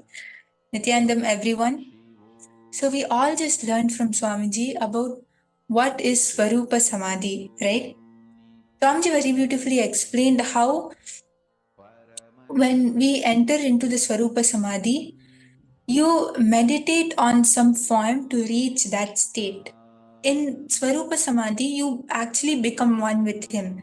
Even even like Jnana Samandar and Andal and all the great incarnations who attain Swarupa Samadhi of their body, attain the Samadhi, they became one with God, taking their bodies with them, right? Their body itself had like vanished, had gone into that higher state. Swamiji said how Jiva Samadhi is where you attain Samadhi, your being attains Samadhi, but your body will still be here. It will not decay, it will not stink, it will remain fresh and new, but your body will still be there. But in Swarupa Samadhi, your body itself goes, your body itself vanishes, right? So beautiful and so powerful. How Swamiji beautifully explains us the different types of samadhis and how Swamiji makes it easy for us to experience those different spaces of samadhi. I'm sure many of us, while sitting with Swamiji, has experienced samadhi in different levels, all of us do have our own subjective experiences. So do share with us how you have experienced samadhi in darshans. How when you just look at Swamiji, during darshans, how you just get lost in that form, right? We just don't experience ourselves there as if we have just become one with the form of Swamiji, the form of our beloved master. So it's so beautiful, and now we will do an exercise. Actually, Swamiji says that the state of Swarupa Samadhi is so high that when you are in that space, right, from that space, whatever you do, like whatever part, for example, if you're healing yourself, whichever part you look at, example, you're healing your hand or you're healing your leg, not only will that part of your body get healed, but it will also start manifesting powers. That is how powerful Swarupa Samadhi is. And it is just because it is the state of Paramashiva himself. In Swarupa Samadhi, you experience that state of enlightenment. You manifest the state of Paramashiva, that unclutched space. How Swamiji says that in the space of Swarupa Samadhi, it is the state of thoughtlessness. Why not all of you also share what do you understand as Swarupa Samadhi? What do you, when Swamiji explains about Swarupa Samadhi, what clicks with you? What do you feel that yes, this is Swarupa Samadhi? Everyone can share in the chat. And one very important revelation that Swamiji does in this is it is basically the patternless state. So thoughts are different and patterns are different. Thoughts by themselves are not the patterns, right? So thoughts, when they are bound by something, they become pattern. The way we behave, the way we think. If we are bound by that, that becomes pattern. But patterns, thoughts by themselves are not the patterns. So a space which is free from patterns, that is the space of samadhi. So beautiful and so powerful. Yes, now I request all the participants to meditate on this truth that you are eternal. Eternity is one of the dimension of you. Actually, when we manifest the Swarupa Samadhi, which is the space of unclutching, like how all of us learned about Nirvikalpa Samadhi, where we don't have thoughts, we don't have patterns. At that time, we are unclutched and we can manifest the space of eternity. In the same way, it is the same for Swarupa Samadhi. So meditate on that truth. Any dimension of you which you decide to make it, you can make it eternal. Whatever dimension you want, whether it is your health, your youth, your thinking skills, any dimension of you which you want to make it eternal, it is possible. deciding to make your whole body into that space of eternity, deciding to make your whole body eternal is what is Swarupa Samadhi. When you are without thoughts, when you are without patterns, at that time your body experiences that eternalness.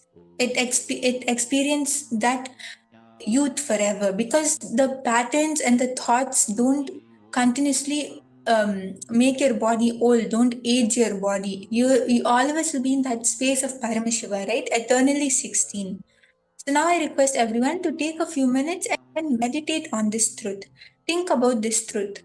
How you can manifest the space of being eternal in whichever aspect, whichever dimension you want, in the space of thoughtlessness without having your patterns in you.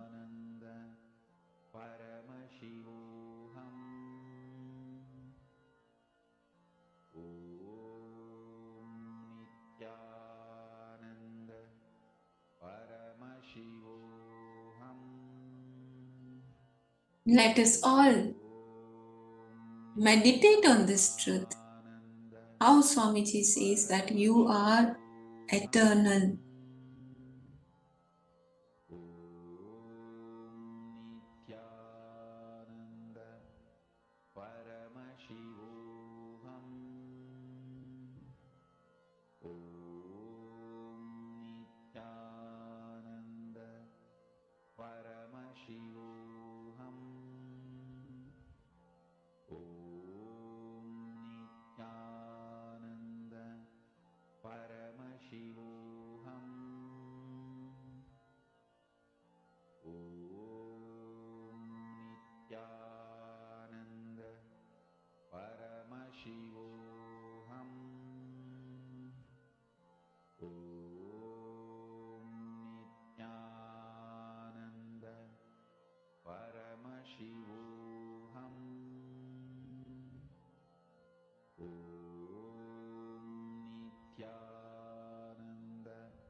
Paramashivoham.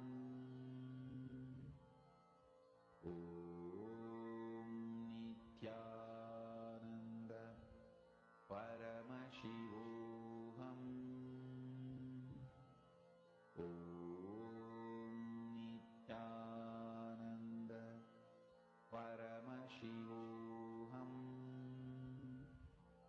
Om Nityananda Paramashivoham. Om Nityananda Paramashivoham. Om Nityananda Paramashivoham. Om Nityananda Paramashivoham. Om Nityananda Paramashivoham. Om Nityananda Paramashivoham. Om Nityananda Paramashivoham.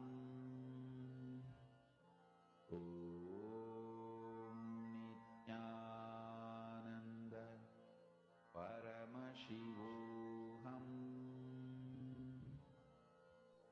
Actually, even Paramashiva says in the scriptures, Amritasya Putraha means sons of immortality, daughters of immortality. All of us are those sons and daughters of Paramashiva, of immortality. And we have been given the same opportunity, the same boon of that immortality. We just have to express it. And how all of us see, right? Like it's like Swamiji is like eternally youthful, eternally young. When we decide that, yes, I want to experience that space of immortality, when you decide that I want to be thoughtless, I want to experience that youthfulness, at that time you'll see how you are able to manifest it. Just like how Paramashiva is eternally 16. In the same way, we will also be able to retain that immortality, that eternity. Like how Paramashiva is eternal. Just like that, we will also be able to manifest it. Nityananda Paramashivoham. Om Nityananda Paramashivoham. Om Nityananda Paramashivoham. Om Nityananda Paramashivoham. Mahamahavagya, spiritual lullaby for samadhi, and Suprabhatam, wake up call, wake up song for Paramashiva. This Mahamahavagya is spiritual lullaby for you to fall into samadhi. Suprabhatam, wake up song for Paramashiva to wake up in you. Just remember this one powerful cognition. This Mahamahavagya puts me in samadhi. This is spiritual lullaby for samadhi, and Suprabhatam, wake up song for Paramashiva in me, for Paramashiva to manifest.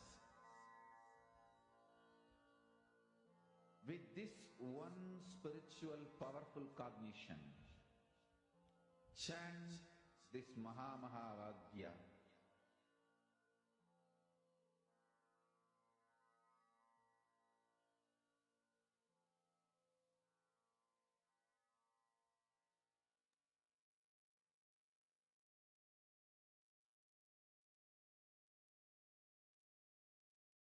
I can see many of you are doing the process and in meditating, thinking about it.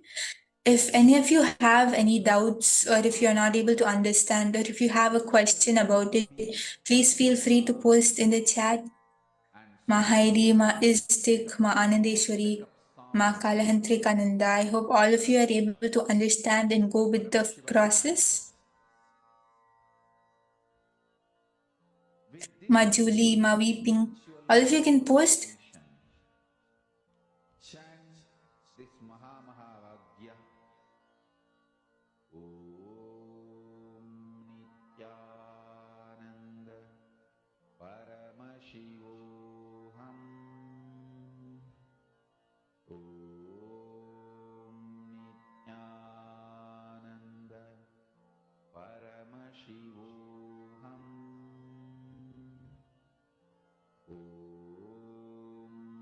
Nityananda Paramashivoham. Yes, Ma Iron and Ma Heidi are doing. That's great. If when you are doing this process, if any of you get a click within you, if any of you understand that yes, this is what Swamiji is saying, you can even share that with all of us. Because Swamiji says that when we contemplate on a certain truth, whatever it is, right? Whether it is anything, any powerful cognition, just like this, just like the understanding of Swarupa Samadhi. In the same way, when we contemplate on any truth, at that time there is always an understanding which happens in us. When we want to find an answer to something, the best way to do it is continuously asking that question to ourselves. And that is exactly what we are doing right now. Just thinking about this, you will see that something will click in you, something which you understand. Swamiji will give you the answer in your language, the way you understand this whole thing. And you will see that, yes, I'm actually able to resonate, I'm actually able to understand it, and it will be very easy for you to manifest it. So you can also post whatever you are able to understand, whatever clicks with you. Nityananda Paramashivoham. Om Nityananda Paramashivoham. Om Nityananda Paramashivoham. Om Nityananda Paramashivoham. Om Nityananda Paramashivoham. Om Nityananda Paramashivoham. Om Nityananda Paramashivoham. Om Nityananda Paramashivoham. Om Nityananda Paramashivoham. Om Nityananda Paramashivoham. Om Nityananda Paramashivoham. Om Nityananda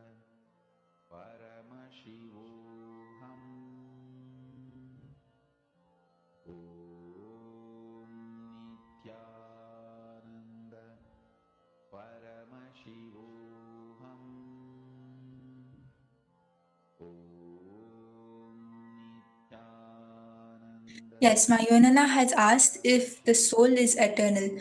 Yes, actually, Mayonana, Swamiji says that our soul is the only thing which is eternal. Our being, what is our soul? Our soul is basically that Paramashiva component inside of us. When we assume the body, when we take the human body, the consciousness which comes with us, that manifestation of Paramashiva is our soul. It is our being inside us. That is the only thing which is eternal. Our body goes, our mind goes, our intelligence goes, everything goes. But the soul, that Paramashiva component inside us, is only what is eternal. And that is our real self.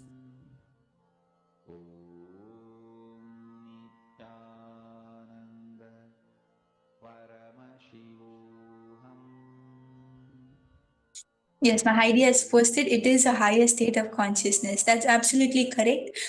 In fact, only because this samadhi, this sahaja samadhi is a higher state of consciousness, can we experience that space of eternity when we manifest the sahaja samadhi.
Everyone can post your clicks. What did you understand after contemplating, after meditating on this? What did Swamiji show you? How were you able to understand this whole concept of Sahaja Samadhi? It'll be very nice to hear from all the participants.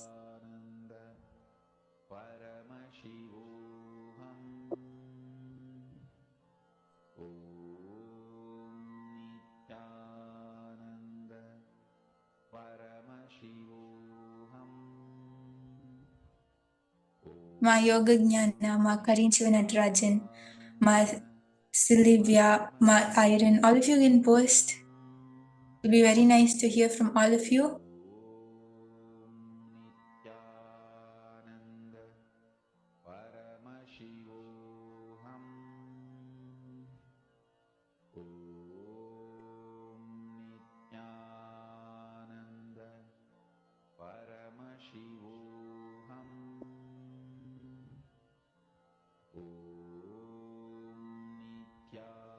Yes, and now we are going to be moving on to the power manifestation, where all of the participants will be you will all be manifesting the power of body scanning. So in this round of body scanning, you're going to be doing the whole power manifestation from the context of what we understood just now, right? That in this Sahaja Samadhi, you can raise to a higher state. You understand that yes, I am that Paramashiva, and wherever you put your third eye, from that understanding, wherever you look, not only at your body, but even at other people's body, not only will the healing happen, not only will you be able to scan what issue they are facing, and the third eye will give the healing, but it will even start manifesting powers. That part of your body will start manifesting powers. So we are going to be enriching others in today by doing this power of body scanning. So all the participants you'll all be calling any three of your friends with the decision to give them the best in their life, whatever they want as the best. And after we did this powerful process, after we did this exercise, you are literally in that space of oneness with Swamiji, because Swamiji is also in that space of Nirvikalpa Samadhi, in that space of Sahaja Samadhi. And when we understood and did this, we are literally in that space of oneness. So when you just decide to enrich the other person, Swamiji will flow through you. You will see not only will that person get benefited, but even you will have the benefits of it. You just have to radiate that space of oneness with Swamiji. So I request everyone to please take 2 minutes and call any of your friends. First, we'll be starting with your first friend, and decide, call them from the space that I want to have that boundless compassion how Swamiji has, just giving without expecting anything in return. The decision to give your friend the best which they want, whether it's the best health they want, or they want the best physique, or they have a fracture and they want it to be healed, whatever it is which they want to manifest, decide to give them that the best for them.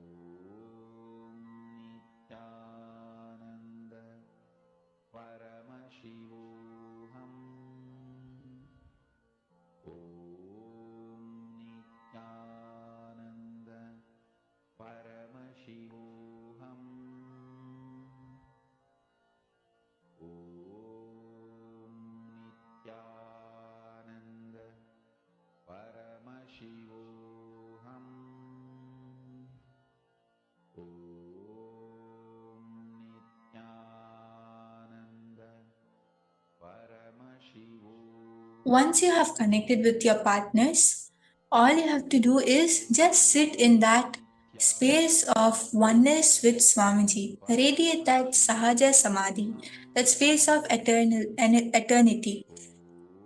Experience oneness with Swamiji. Please do not forget to get your partner's consent. You can tell them that I'm going to be scanning your body now and I'm going to be healing you, manifesting what you want for you. It is very important that all of us get the consent of our partners before manifesting for them. Once you have gotten the consent, put your awareness on your third eye, and through your third eye, you will start seeing everything about your partner's body. Swamiji will start revealing your partner's body issues. What is the solution? How can you manifest what they want? And you can share all of those details with your partner.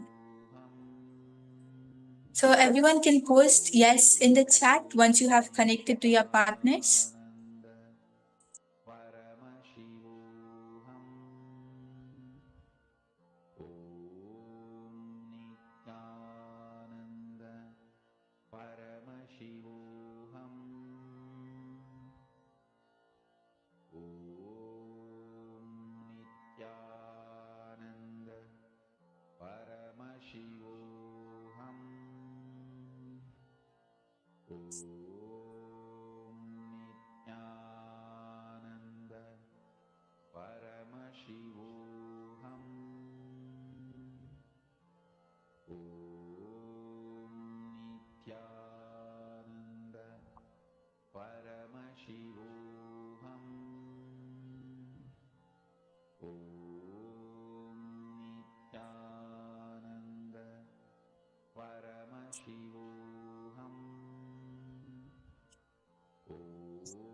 Ma Heidi Shlak, Ma Istik, Ma Karinchavan Rajan, Ma Sharmeni, Ma Kalahan Sri Kananda. All of you can post once you have connected with your partners. Ma Prema Bhaktika, Ma Yonana. All of you can post.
Now I request everyone to start chanting the Mahavakya. Connect to Swamiji. Experience that space of oneness with Swamiji, that space of Sahaja Samadhi. Om Nityananda Paramashivoham. Om Nityananda Paramashivoham. Om Nityananda Paramashivoham.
You'll see that Swamiji will start revealing so many details to you.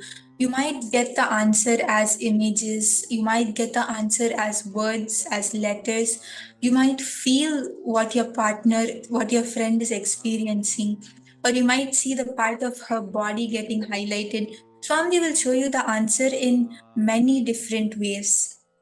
All we have to do is have the awareness on your third eye and see what is Swamiji showing me. And without missing any details, making sure to share everything with your partner. It might be the most absurd thing. It might be something which you wouldn't even have thought of. Like, for example, your partner might be having, you might be see, Swamiji might be showing that, okay, she's having pain in her leg. And then after that, Swamiji shows that it is something related to her stomach. Or it might be completely unrelated. But at the end, we never know what the root cause is. Only Swamiji knows the root cause and the best solution for it. So, whatever you're able to see without hesitating, you can share that to your partner, because at the end, the credit only goes to Swamiji, whether you manifest it or not. So, with that confidence, whatever Swamiji is showing you, whatever you're able to see through your third eye, reveal that to your partner. If you're seeing a lot of details, you can even pen them down and share everything to your partner. And you can also assure them that whenever the third eye scan happens and the third eye falls on a region in your body, the body automatically gets the healing because of the energy of the third eye. So now they will experience the healing for whatever issue they are having, and also they'll be able to manifest what they want. Whether they want to become an athlete, then they will manifest the best legs they want. In the same way, anything else, whatever they want to manifest, they will be able to manifest it because Swamiji has blessed them to do it.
All the participants can start sharing in the chat once you have confirmed with your partner, once you have told them what Swamiji has shown you.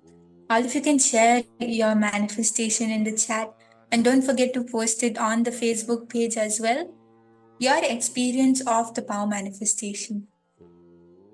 It will be very nice to hear from all the participants. What were you able to manifest, and how did you experience this manifestation? All of you can share, Ma Yonana, Ma Heidi, Ma Iron. It will be very nice to hear from everyone, all the participants. If you have any doubts or any questions, please feel free to post in the chat. We'll be more than happy to help.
even if you feel that there is something, okay, like I feel that this is not, I'm not able to understand what is it which is stopping me from manifesting, or maybe I was not able to click with this. So I was not able to get an understanding out of this, and I'm not able to manifest. You can share everything on the chat. We'll be more than happy to help. If anyone would like a scan to understand, you can even post in the chat.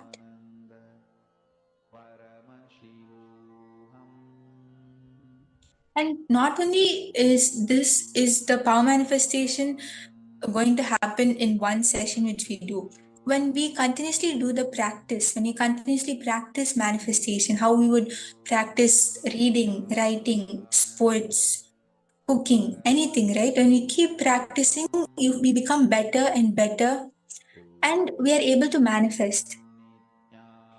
In the same way, when you keep on manifesting powers, when you keep on practicing, you will see that you will establish that space of oneness with Swamiji, and you will start manifesting. And now we are going to be moving on to the next session, where we will be learning from Swamiji about how can we design our body, the freedom to design your own body. So please stay tuned for the next session.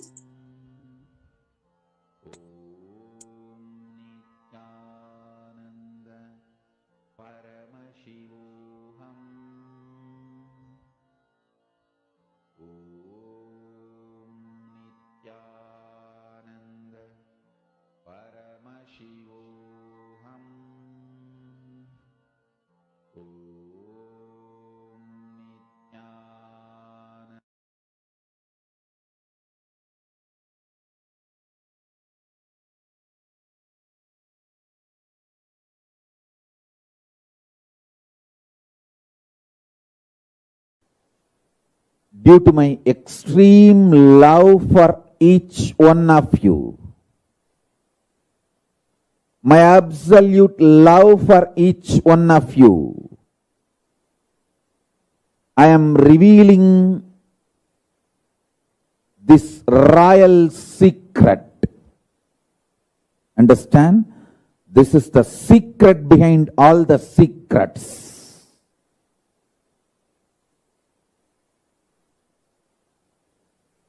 Listen to this truth. It is directly from Paramashiva, from KAILASA. Your consciousness. If you are in the human body and you are able to hear what I am talking, and you are able to make meaning, if you are able to cognize, your consciousness is capable of printing anything you want, just like 3D printers. In 3D printers, nowadays, even the homes, they started doing 3D printing. Full homes are getting 3D printed. Listen carefully. Just like 3D printer, how you can print anything you want out of the 3D printer and take it out. You can print anything you want. You can manufacture anything you want. You can manifest anything you want out of your consciousness. This possibility is freedom.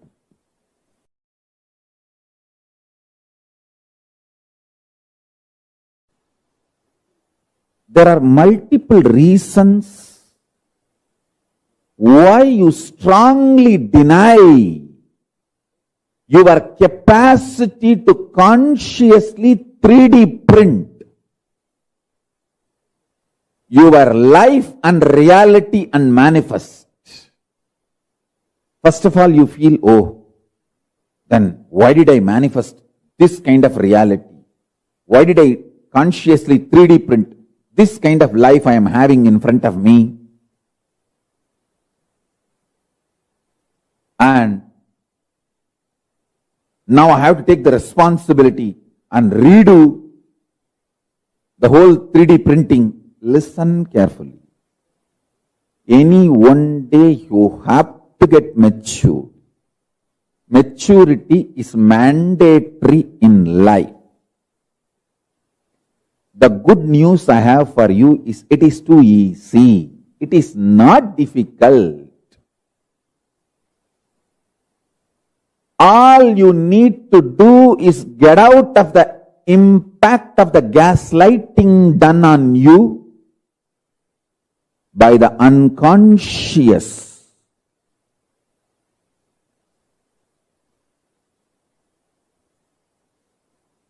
Ecosystem.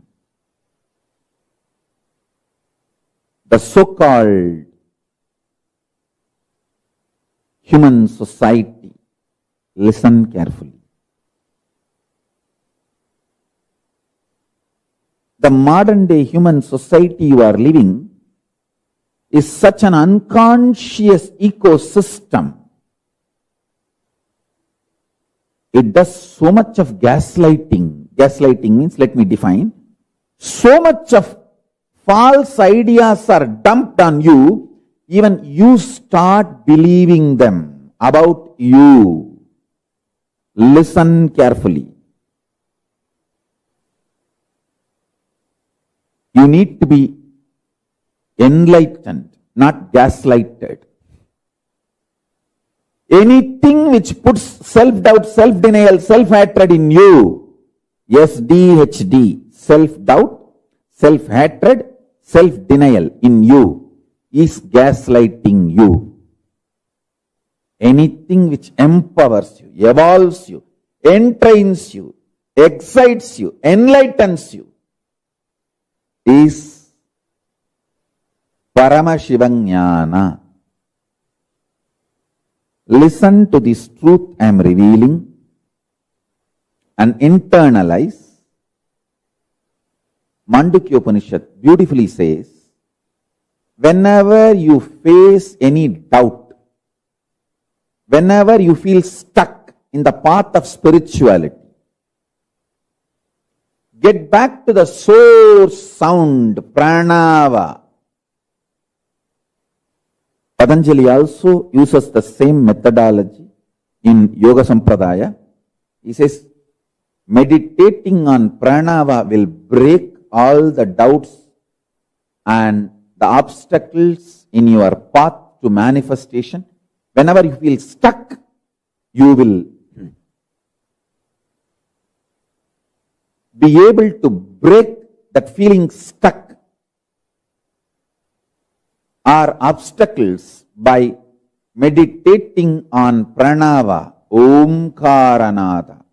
Listen carefully. Come back to your source sound, Omkaranada. From there, see clearly, this body you are carrying, this mind you are carrying, is consciously 3D printed by you. And you manifested it. And it is your own conscious 3D printing.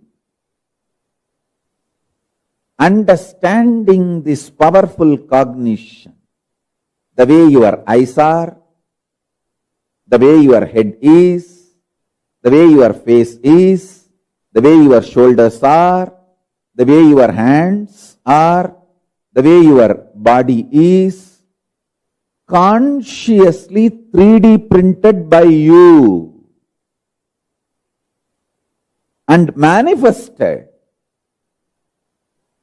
The way your mind is, consciously 3D printed by you and manifested.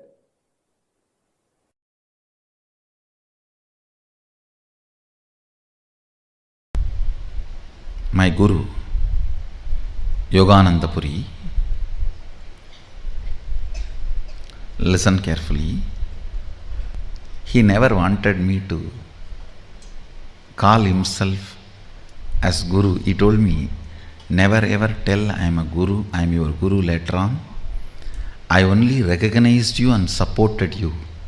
That's the reason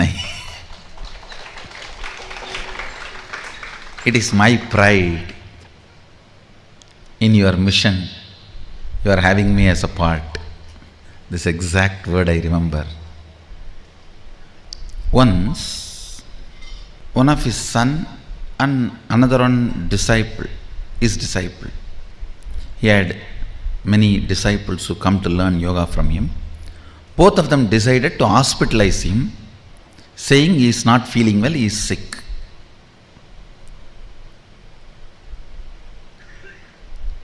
And I was sitting away and seeing the whole drama. Little far I was sitting. I still remember the scene. He just got up from the bed.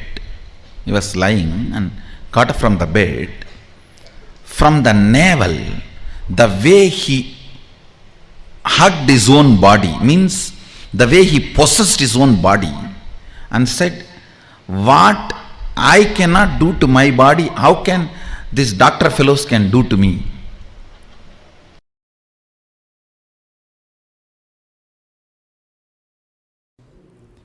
The pure consciousness, if you translate that pure consciousness into your day-to-day life, for example, if you make a statement, the life you are living in your body, which you are perceiving, is result of consciousness.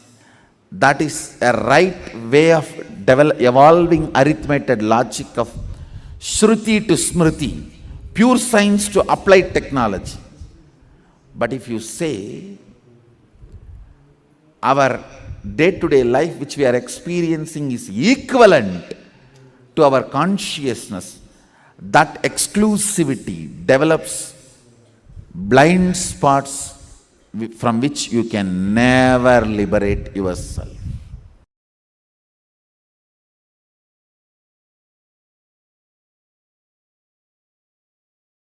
All the jewels you are wearing, anyone can make it for you. All the clothes you are wearing, anyone can do it for you and give you. All the makeup you are wearing, anyone can do it and give for you. But the internal organs you are having, keeping them healthy, only you can do it for you. Building your body healthy, muscled, the way you want, only you can do it for you. Focus on that which only you can do it for you. Everything else will be easily, freely available to you. This is the core value of life.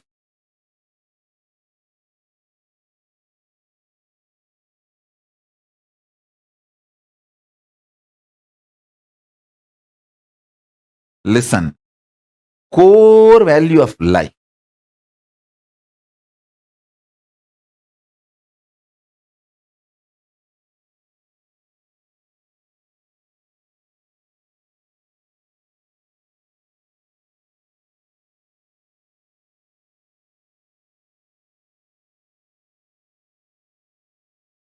Sharpen your consciousness, your ability to stay in higher states of awareness, your ability to run the life without the drug called fear, confusion. Understand, greed is not a drug actually. I'm not saying greed is right, but at least greed is not a damaging life negative drug. Fear and confusion is the life negative drug.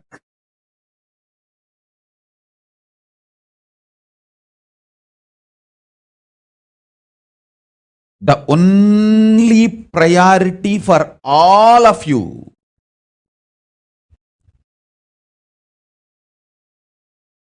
please understand, I am talking to anyone who has a little love or sympathy for me. For all of you, take this as a guru walk. make your body consciously strong. Listen, gym will build muscles, but only yoga and Ayurvedic lifestyle will make your body conscious. See, only yoga will make your internal organs strong. Just see all over the world, especially in India, all these gym bodies are just dropping dead. All these gym body fellows, top, dying. Because gymming builds muscles, makes you look very nice in the outside.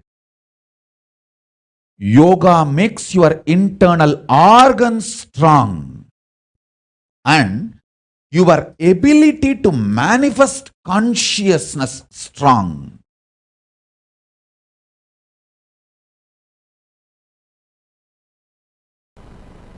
Kundalini is the inner potential energy.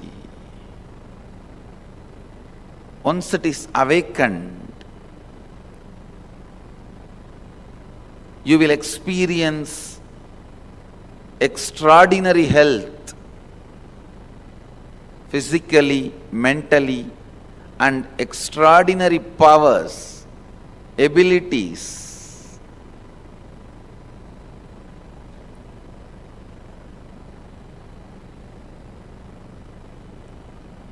Everything in yoga is finally aimed at. It can be as simple as washing your eyes, or as difficult as Shirasasana, Neti or Dauti Kriyas. Everything is aimed at awakening the Kundalini Shakti in you.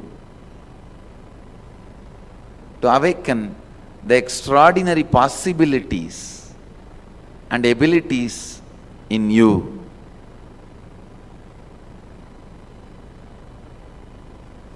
Yoga is one of the greatest gifts given to the world by Mahadeva directly. Please understand, yoga is organized by Patanjali but gifted by Mahadeva himself. In the recent days, modern days, for India, when we utter the word recent days, modern days, it's 10,000 years. So in the recent days, 10,000 years before, Patanjali organized it. But originally, it originates from Mahadeva, the Adi Yogi.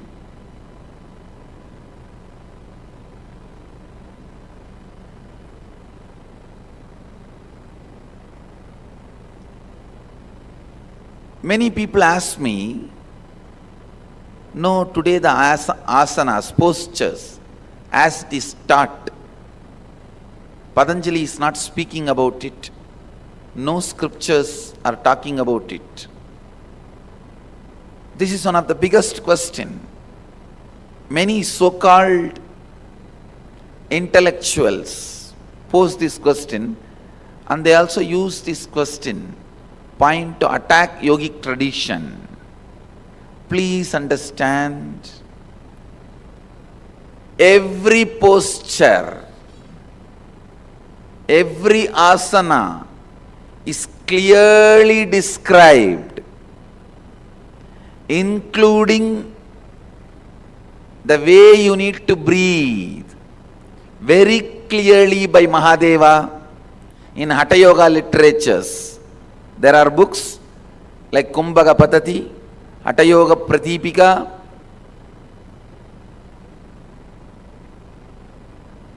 "30 volumes Mahadeva has taught to Devi and some of the rishis. Very clearly, every posture, 997 asanas, I am sure Mahadeva has explained many more, but whatever original verses we are able to get from that 997 asanas we have retrieved.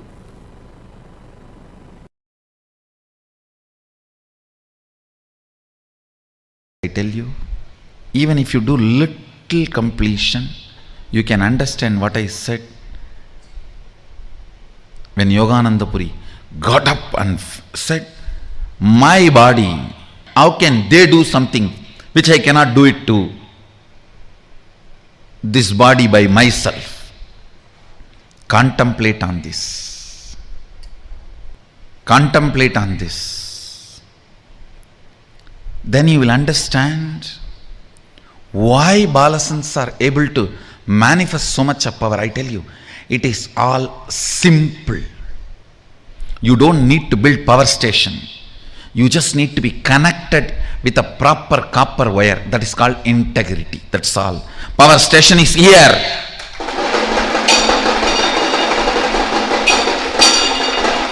Eternal atomic power station.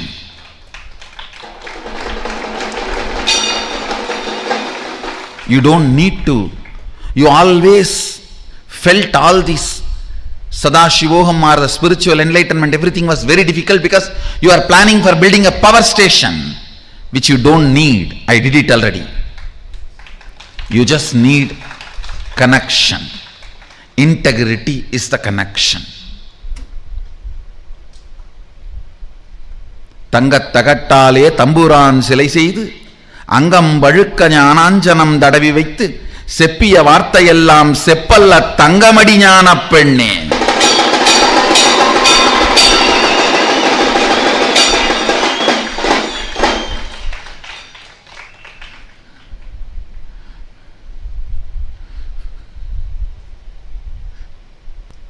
I'll give you a little detail when I say what do I mean by integrity to your internal organs and intra-organs.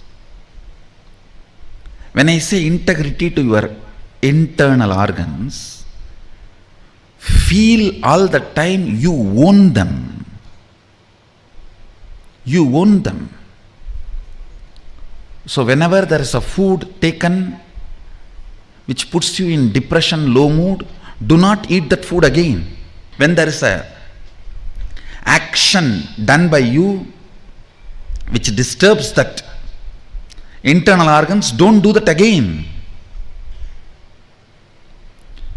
It may be as simple as smoking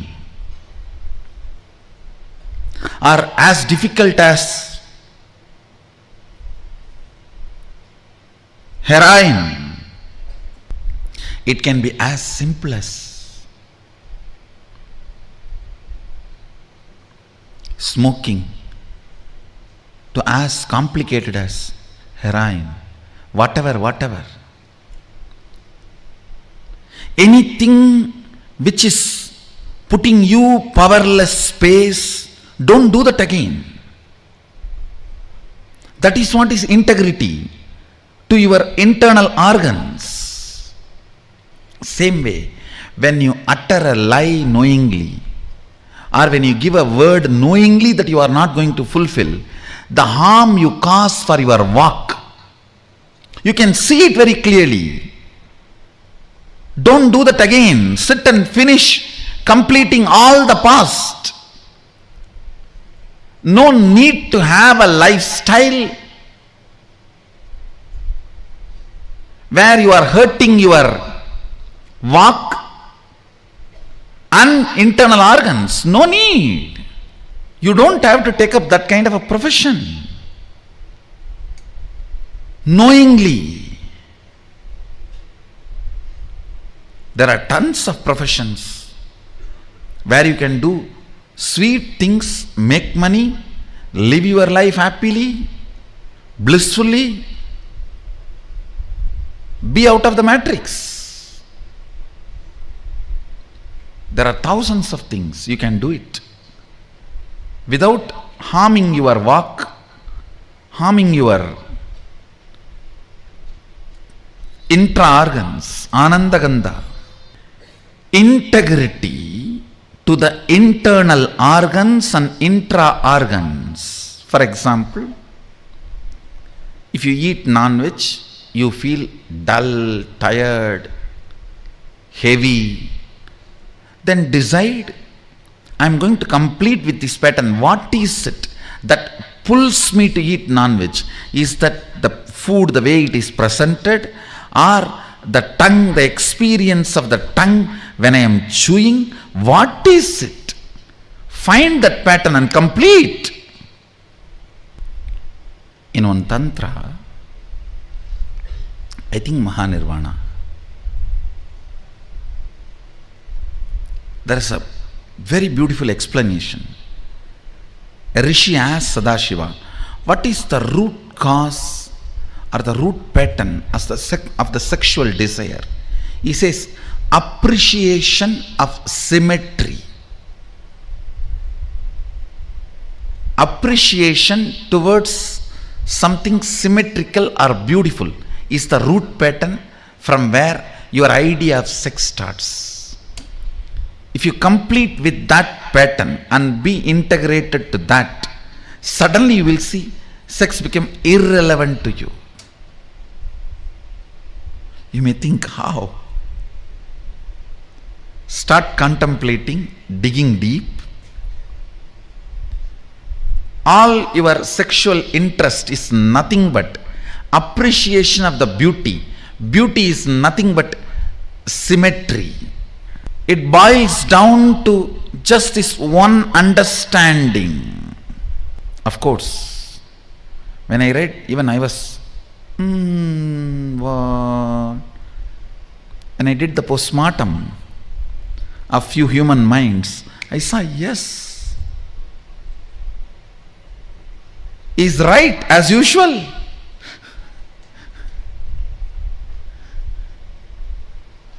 He is right as usual is surrender. With whoever you feel this, he is right as usual. Again, that is surrender.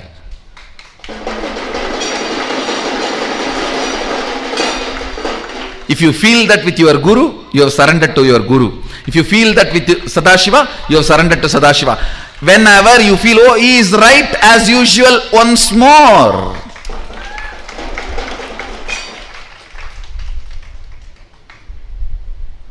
How many times I may run away, I may move out, I may try to create all opposite arguments with my great twisted, perverted logic.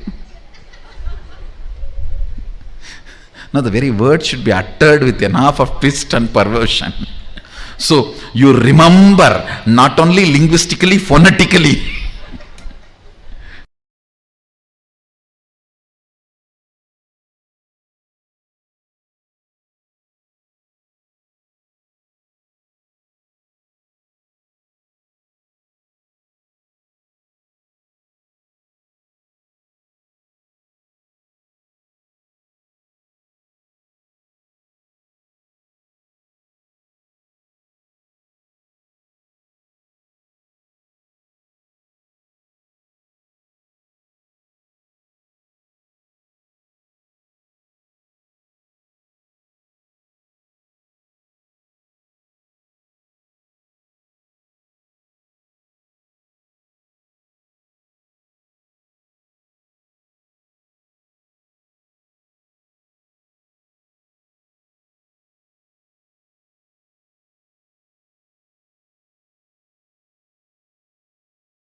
very beautifully in this session where Swamiji himself defined biology.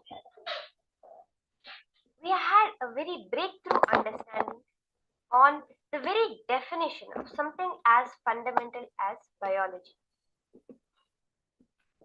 The modern day understanding of natural selection is only half understanding. Swamiji said it's not wrong, but it is only half.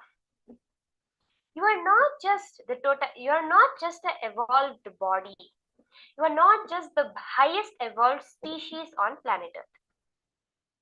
Each of us, the human body, is the totality of the evolved body and descended consciousness.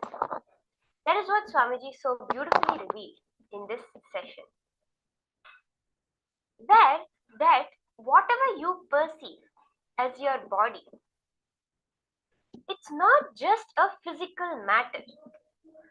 You are not just a physical matter. You are something much more added to that evolved physical body that makes you who you are. That is an evolved body plus a descended consciousness. It is that super consciousness, that Paramashiva, which has descended into this human body, the most powerful vehicle to hold that consciousness. That is what makes us who we are.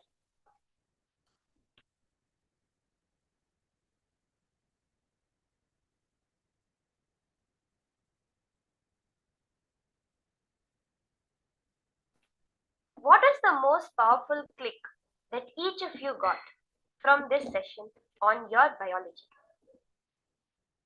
Can I request each of you to post? What is the click that each of you got? Where Swamiji revealed that nitty-gritty, the details of actually what is biology.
Biology within you is the zone where your very core existence touches your body to operate. See, whatever we see, when Swamiji says you are a totality of the descended consciousness and an evolved body, the zone where they both meet, that is your biology. Wherever your consciousness, your soul, the jiva, the Paramashivatva within you connects with your body, the physical body, to operate. The decision-making point, where decisions are made, where constantly the decision-making mechanism is stored, that point is what Swamiji says as biomemory. If you understand this, you can really open up to the experience of Shivoham in your biology itself. So listen to this carefully, where Swamiji says, where your consciousness and your soul are touching each other. That biology point is your biomemory, the decision-making mechanism within you. When there is a decision to be made, a conscious decision, from what is it being made? That is your biomemory.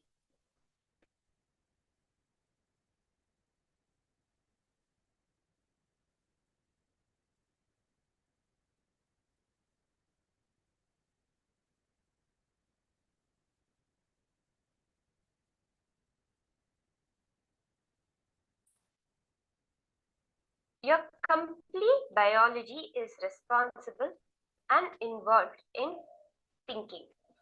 Very strongly. This is a very beautiful point that Swamiji revealed to all of us. Very important and very subtle. It is not just your brain which thinks, as modern day science has taught us. It is not part of your biology which is thinking. Means what?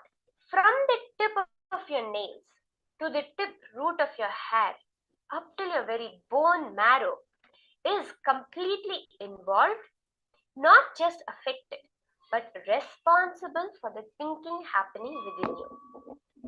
That is why Swamiji says the posture you sit in and the cognitions you have are directly connected. Think now. How are you seated? What did Swamiji reveal? As what is the thinking pattern you will be holding when you are sitting straight?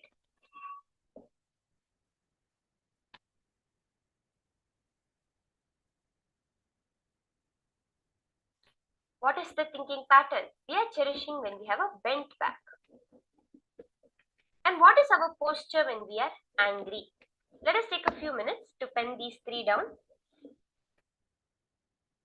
You can post your answers in the chat.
Just take a few minutes to cognize this.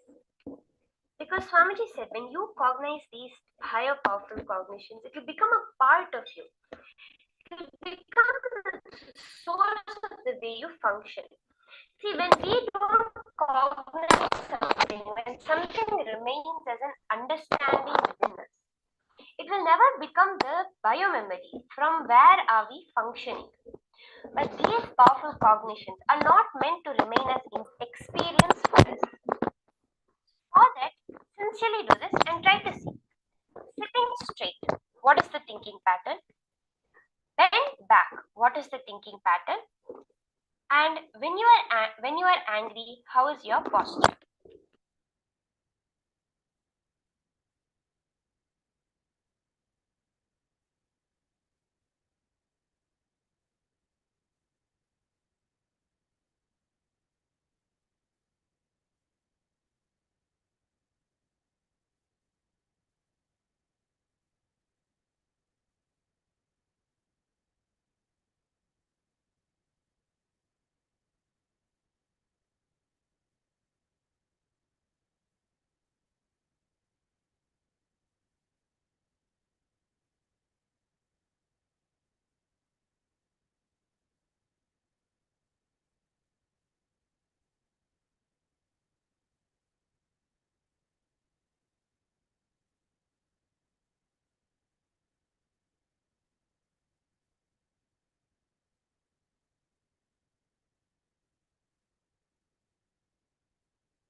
Now sit and cognize your biology thinks. Okay, first thing let us understand. Your entire biology thinks. Look in. What in you is getting destroyed at this moment right now? What in you can never be destroyed? And you feeling you exist is because of what? Look in and answer these three questions.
Just contemplate and look into these three simple questions. But cognize it from this cognition that your entire biology thinks.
So with that beautiful, powerful cognitions from Swamiji, let us enter into the power manifestation session.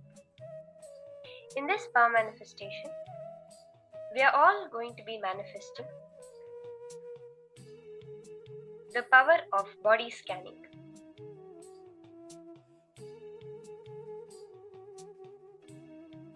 For this round, please connect to a partner. You can call up your friends, your family, anyone that you know, with the decision to give them the best in their life. In that powerful space of oneness, radiate that intense love and oneness to them as Swamiji.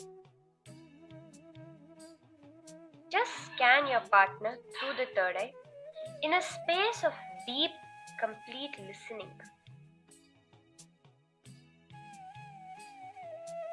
Request your partner's consent to scan their body. And whatever Swamiji reveals to you, you can share it with your partner. So let's give first a few minutes for all of you to connect to a partner for this round of manifestation.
So, after you have connected to a partner and requested their consent, let us enter into the manifestation.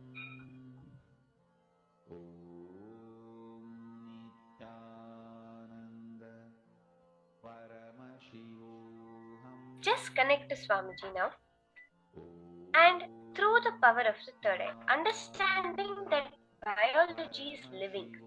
What you are scanning, the body you are scanning, is not a dead matter. It is living. It can reveal itself to you. From that context, just connect to Swamiji in the space of pure enriching. Complete deep listening. Let Swamiji reveal whatever details about your partner's body in your third eye.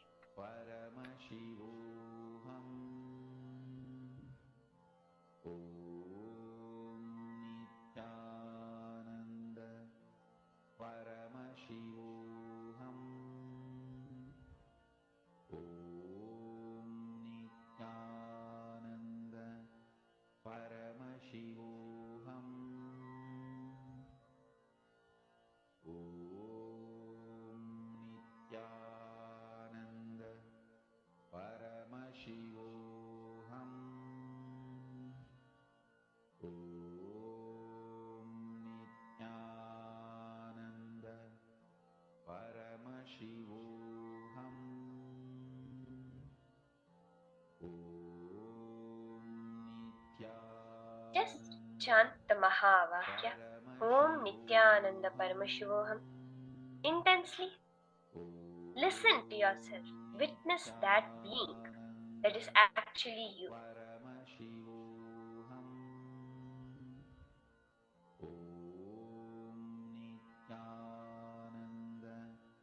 Paramashivoham.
can appear in different ways in your third eye as you are scanning.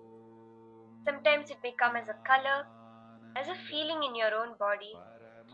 That location of your partner's body will highlight as an intuition in whatever way Swamiji chooses to show you. Reveal it exactly like that to your partner.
Just be as a pure channel for Swamiji to manifest.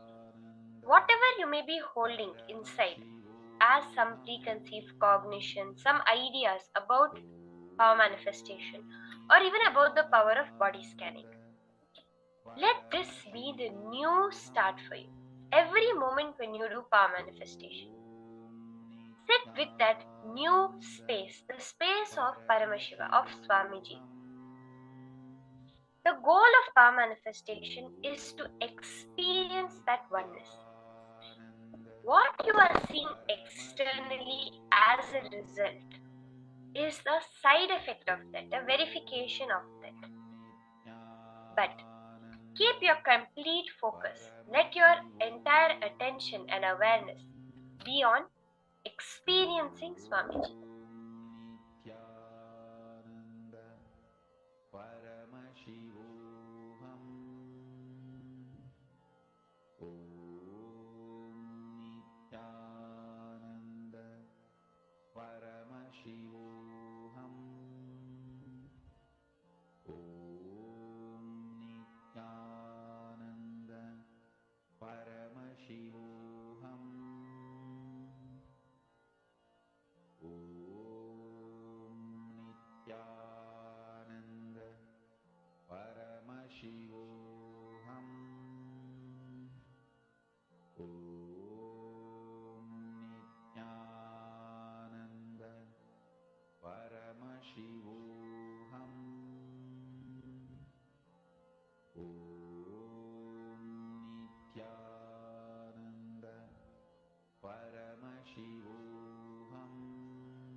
Once Swamiji has revealed you, you can share it with your partner and give whatever the revelation Swamiji has given you in your third eye to your partner. Share it to them exactly as it is.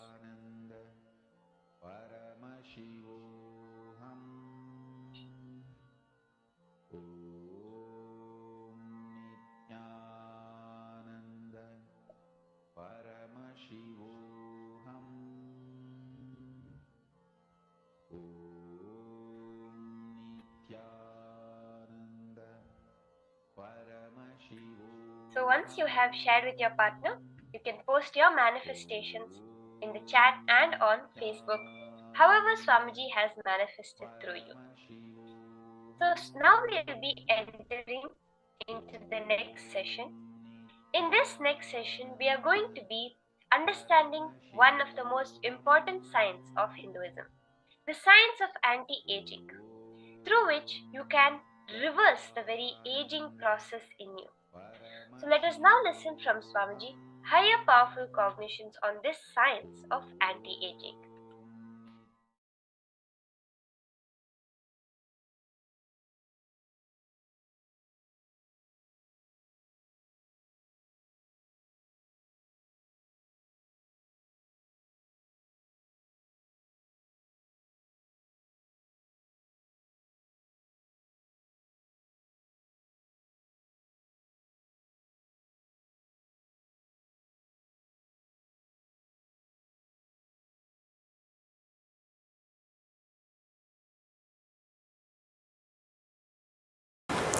First and foremost important thing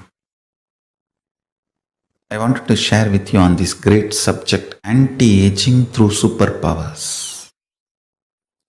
The first sacred secret you need to know from Paramashiva, anti-aging is possible. That's first. Second, your association of Chit Jata means the body and consciousness. If consciousness overlaps the body, body gets the qualities of the consciousness. If body overlaps the consciousness, your consciousness gets the qualities of the body, like a feeling bound, suffocated, heavy, depressed. Listen. Listen carefully. which component is predominantly active in you? If your consciousness is alive, functioning, if that is operating, all the intra-organs and internal organs of your system, body manifests the qualities of consciousness. Your consciousness, Paramashiva declares, is eternal 16 in his Dhyana Sloka. In Agama he says, I am eternal 16. Meditate on me as eternal 16. Listen carefully. Whether your body takes over your internal organs and intra-organs, or your consciousness takes over your intra-organs and internal organs and body. Fundamentally, what you strongly believe as you, those cognitions are all based on your identification and qualities of the body, or the identification and qualities of consciousness. If you feel you are going to die and remember that continuously, that is the cognitions based on body. You will feel you are mortal and your internal organs will react, respond in the same way, and intra-organs, when I say intra-organs, the 14 chakras, your intra-organs also will respond in the same way. Your consciousness will feel constantly suffocated, caged inside the body. Understand? If your cognitions are based on more the qualities of the consciousness, feeling free and deep within you, you know you are not going to die and you are existing forever, and how you exist during the dream and deep sleep and waking state, you will exist beyond death. Maybe the shell will go through some changes, but you are going to exist forever. When you are operating from those beliefs, your intra-organ will manifest the same, and internal organ will manifest the same, and body will manifest the same. More and more anti-aging will be happening in you. Understand? The inner software you are having, is it programmed more based on the qualities and perceptions of the body, or is it more based on the qualities and perceptions of the consciousness? Chit or Jata, which is overpowering your inner software's operation. That's all decides your anti-aging or aging. Listen carefully. Sometimes you can be in your teenage and feel suffocated, depressed and suicidal. Means you are old already. Sometimes you can be 115, 120, 150 and feel so light, alive and joyful, complete, fulfilled, Purna, ecstatic. Understand? It is fundamentally. The good news I have is, fundamentally it is the way you cognize you, your inner software that decides aging or anti-aging. The great news I have is that can be consciously programmed and changed through your will persistence. It is possible, and it is possible for you. Because fortunately, Paramashiva, Mahadeva has given the will persistence to all of us.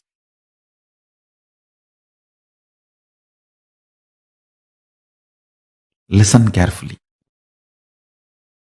The cognitions, inner software which operates your system, which generates your desire patterns, your joy patterns, your pleasure patterns, your greed patterns, your fear patterns, your anxiety patterns, your depression patterns, your frustration patterns, your good idea of your bad, your right, wrong, all which you generate, which is generated inside your system.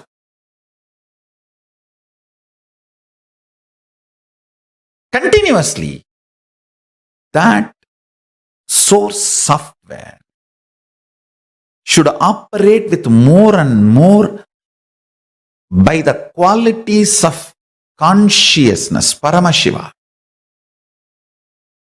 not by the qualities and ideas of body, but by the qualities and ideas of Paramashiva, superconsciousness, consciousness, the state, space, powers and being of Paramashiva. I gave one example. Body is mortal, consciousness is immortal.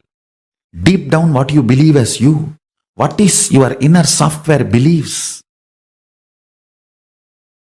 that is going to impact your internal organ. Intra-organ means chakras.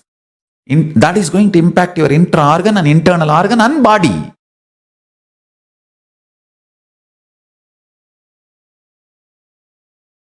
Beautifully, Krishna says, the consciousness can neither be killed, nor be burned, or be made wet. The great qualities of consciousness should be your cognition about you. Consciously decide to program, meditate, contemplate, declare to yourself, you are consciousness, Paramashiva, even with you. Behave yourself as Paramashiva. Even with you, behave yourself as Paramashiva.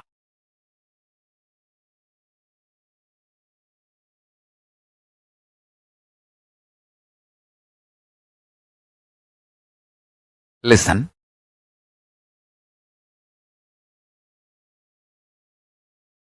I am not just speaking to advanced seekers, or I am not just speaking to initial level seekers. I am speaking to all beings, not even just human beings, to all beings I am speaking. So please listen intensely and carefully. Listen. The first truth I wanted to reveal to all of you. Our biology thinks. Listen. Thinking is the activity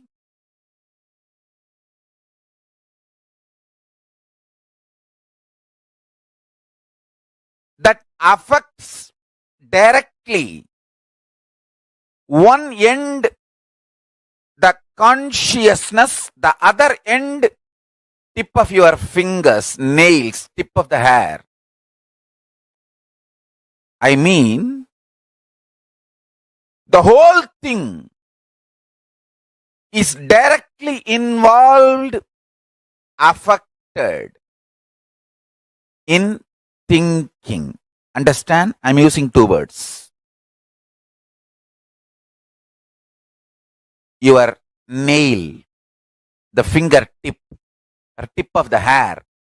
Don't think it is not involved in thinking process. It is only affected by thinking process. No. No. I'm using two words.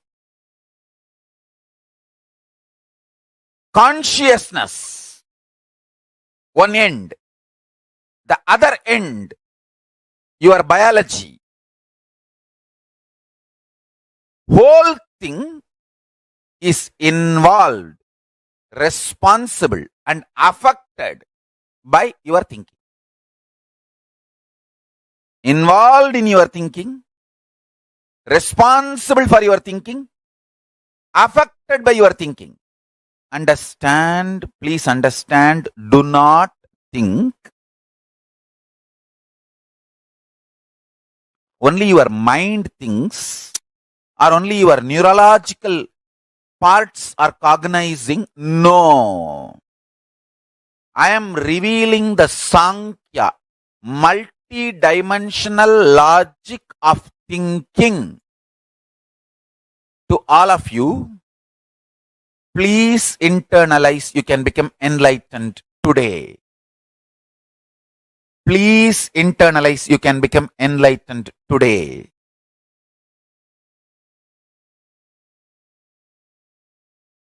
It is extremely beautiful, sweet realization. Whenever you understand, I have seen in my disciples, when they understand your biology, body thinks, they become responsible for their thinking. Whenever you think, your mind thinks, you think, oh, somebody else, not me. Because you feel more grounded with your biology than your mind and other components. Listen carefully. One important dirty secret is you start thinking before even knowing how you think. You start thinking without even knowing how you think. You start thinking without even knowing how to stop thinking. These three are the dirty secrets. You start thinking before even knowing how to think. You start thinking before even stopping how to think. And you start thinking without even knowing how to think. Without knowing, before knowing, without knowing how to stop. All these three is responsible, sure shot, sure recipe for destruction. I'll give you sure recipe for enlightenment. The wrong identification of your self as your body starts all the crimes in your life.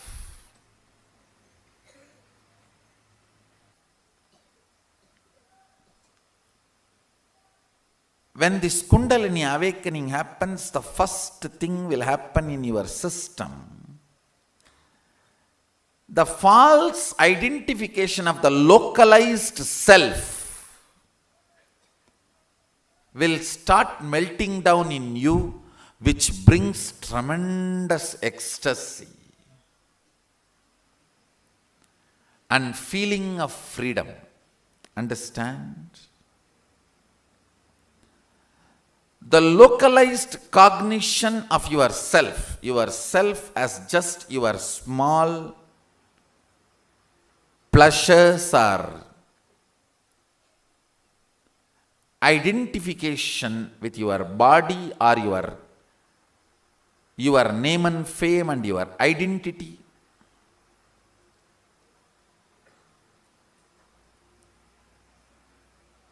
The localized logy with which you are functioning, I'll call it psychology.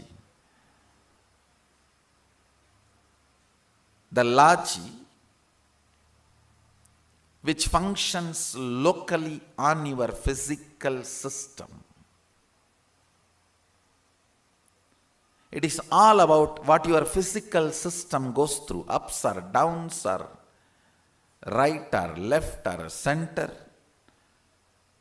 The logy which functions constantly centered on your localized system.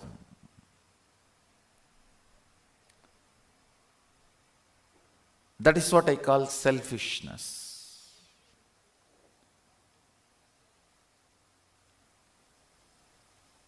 When the Kundalini is awakened in you, the larger understanding of the self liberates you from the shorter understanding of the self.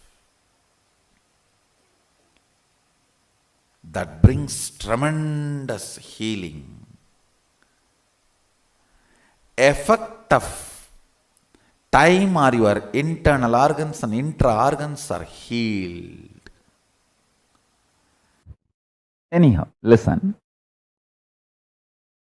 First things first.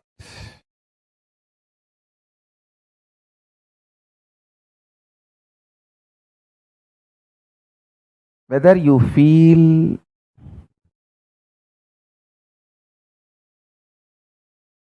respected, disrespected, supported, or exploited, oversexed or undersexed,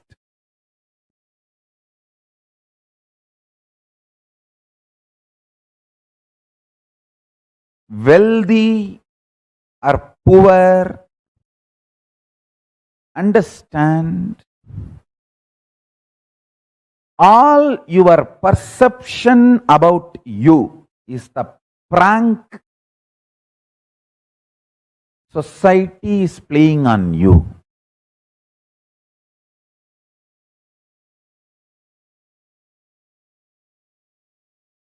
You can play prank on pranksters.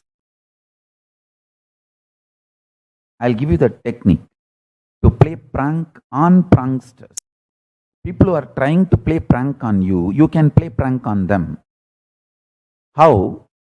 Some of the pranksters, both of the whole team is paid actors.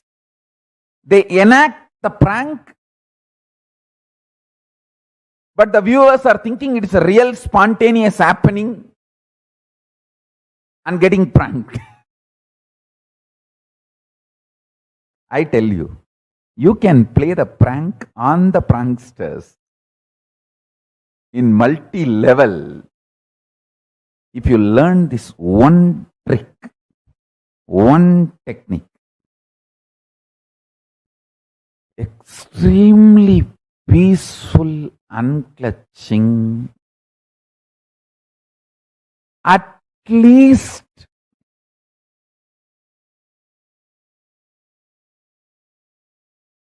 for 21 minutes a day.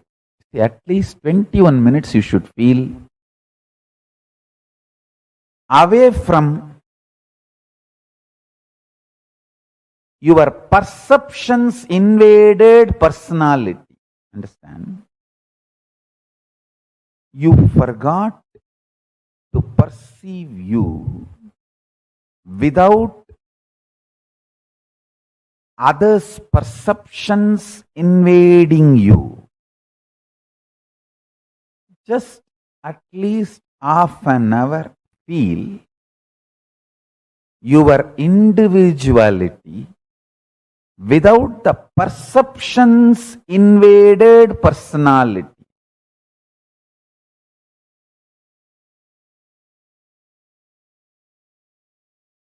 So many perceptions about you from others has invaded your personality, and you started believing that your personality perceived by others is you. No. Listen.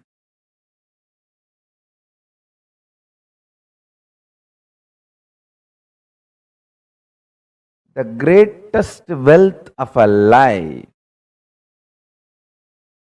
the greatest wealth you should accumulate from life is your ability to sit with your individuality without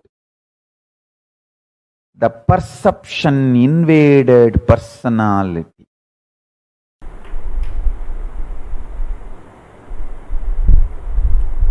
As per the Hindu tradition, I should say as per the reality, time is also a matter, subtle but matter.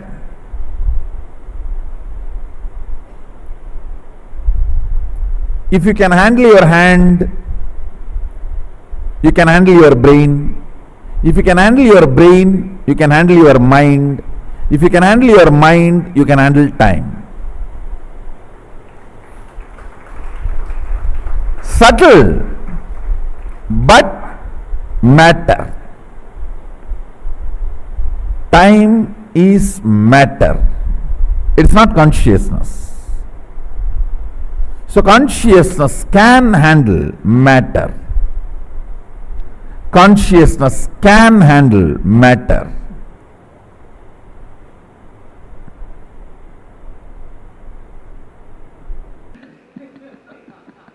See, just like if you have cotton, you can make thread. I have kala, time, out of which I can make longevity. See, longevity is just thread made out of kala. If I inhale kala, time,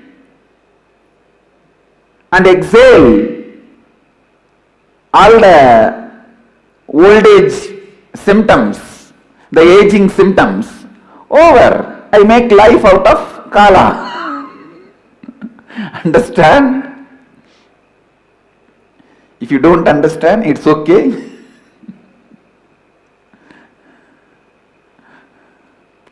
See, just like how you can make thread out of cotton, you can make longevity, life out of kala, time.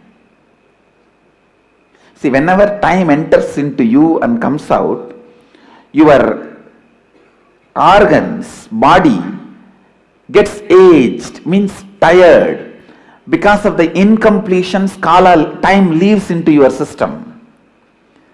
Boredom, tiredness and all that.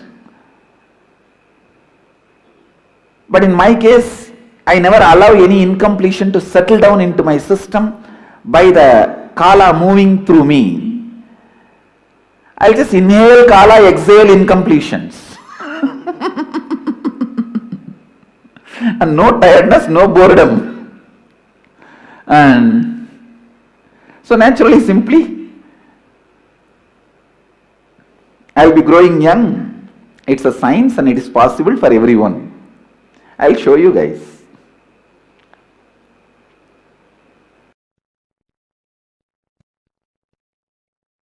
Tyaga.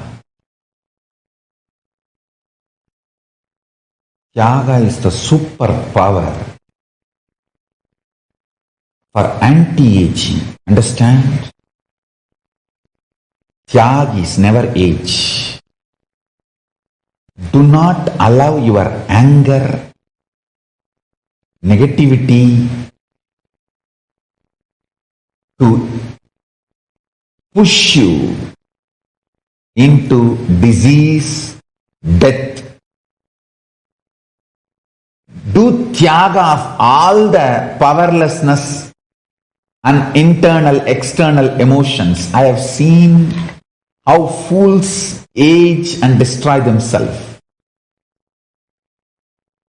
I have seen how tyagis live young forever. They only grow young. Tyaga keeps you eternally 16. So many people are asking me in the Facebook, what's the secret of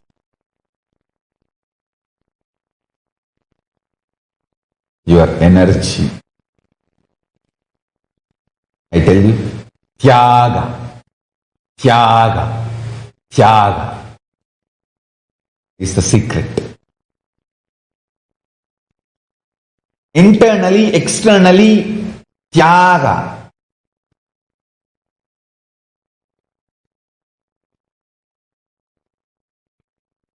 Extreme tyaga.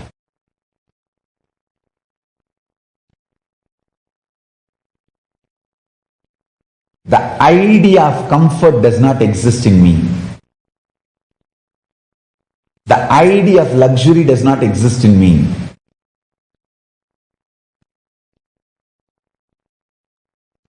The idea of wants, doesn't exist in me.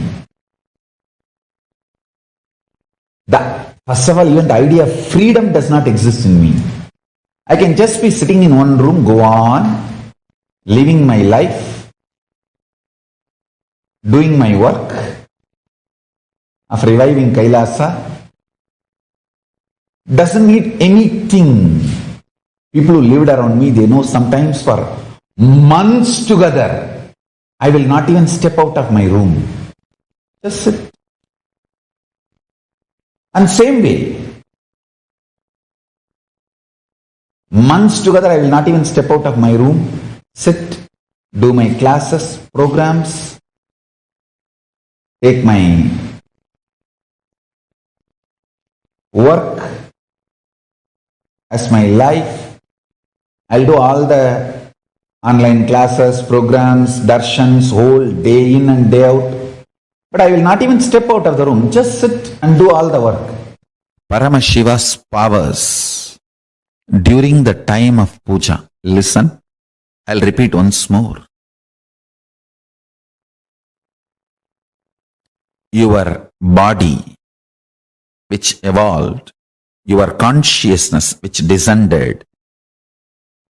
Your consciousness descended from Paramashiva, your body evolved from animals. During the time of the puja, your body imbibes the state, space, powers and being of Paramashiva and starts manifesting. If you want superconscious breakthrough, start doing puja every day. I tell you, during the puja, Paramashiva himself manifests in your system and gives not just DNA breakthrough, biomemory breakthrough, where he becomes your biomemory, muscle memory. He becomes your very core being. I was shocked when I was reading some of the research reports science reveals about DNA. The agriculture lifestyle, eating rice and drinking milk, has given us such huge breakthrough for the human DNA. Brain started growing bigger and multiple benefits have started happening. That was one of the main reasons why human beings have become supremate beings. Why our species have conquered the planet. I tell you, if you start doing puja every day, your internal organs, intra-organs and physical body absorbs the DNA of Paramashiva, biomemory of Paramashiva. Bioenergy of Paramashiva fills you and manifests in biomemory of you. Bioenergy of Paramashiva manifests in your bioenergy. Biomemory of Paramashiva manifests in your biomemory. Muscle memory of Paramashiva manifests in your muscle memory. You will manifest the state, space, powers and being of Paramashiva.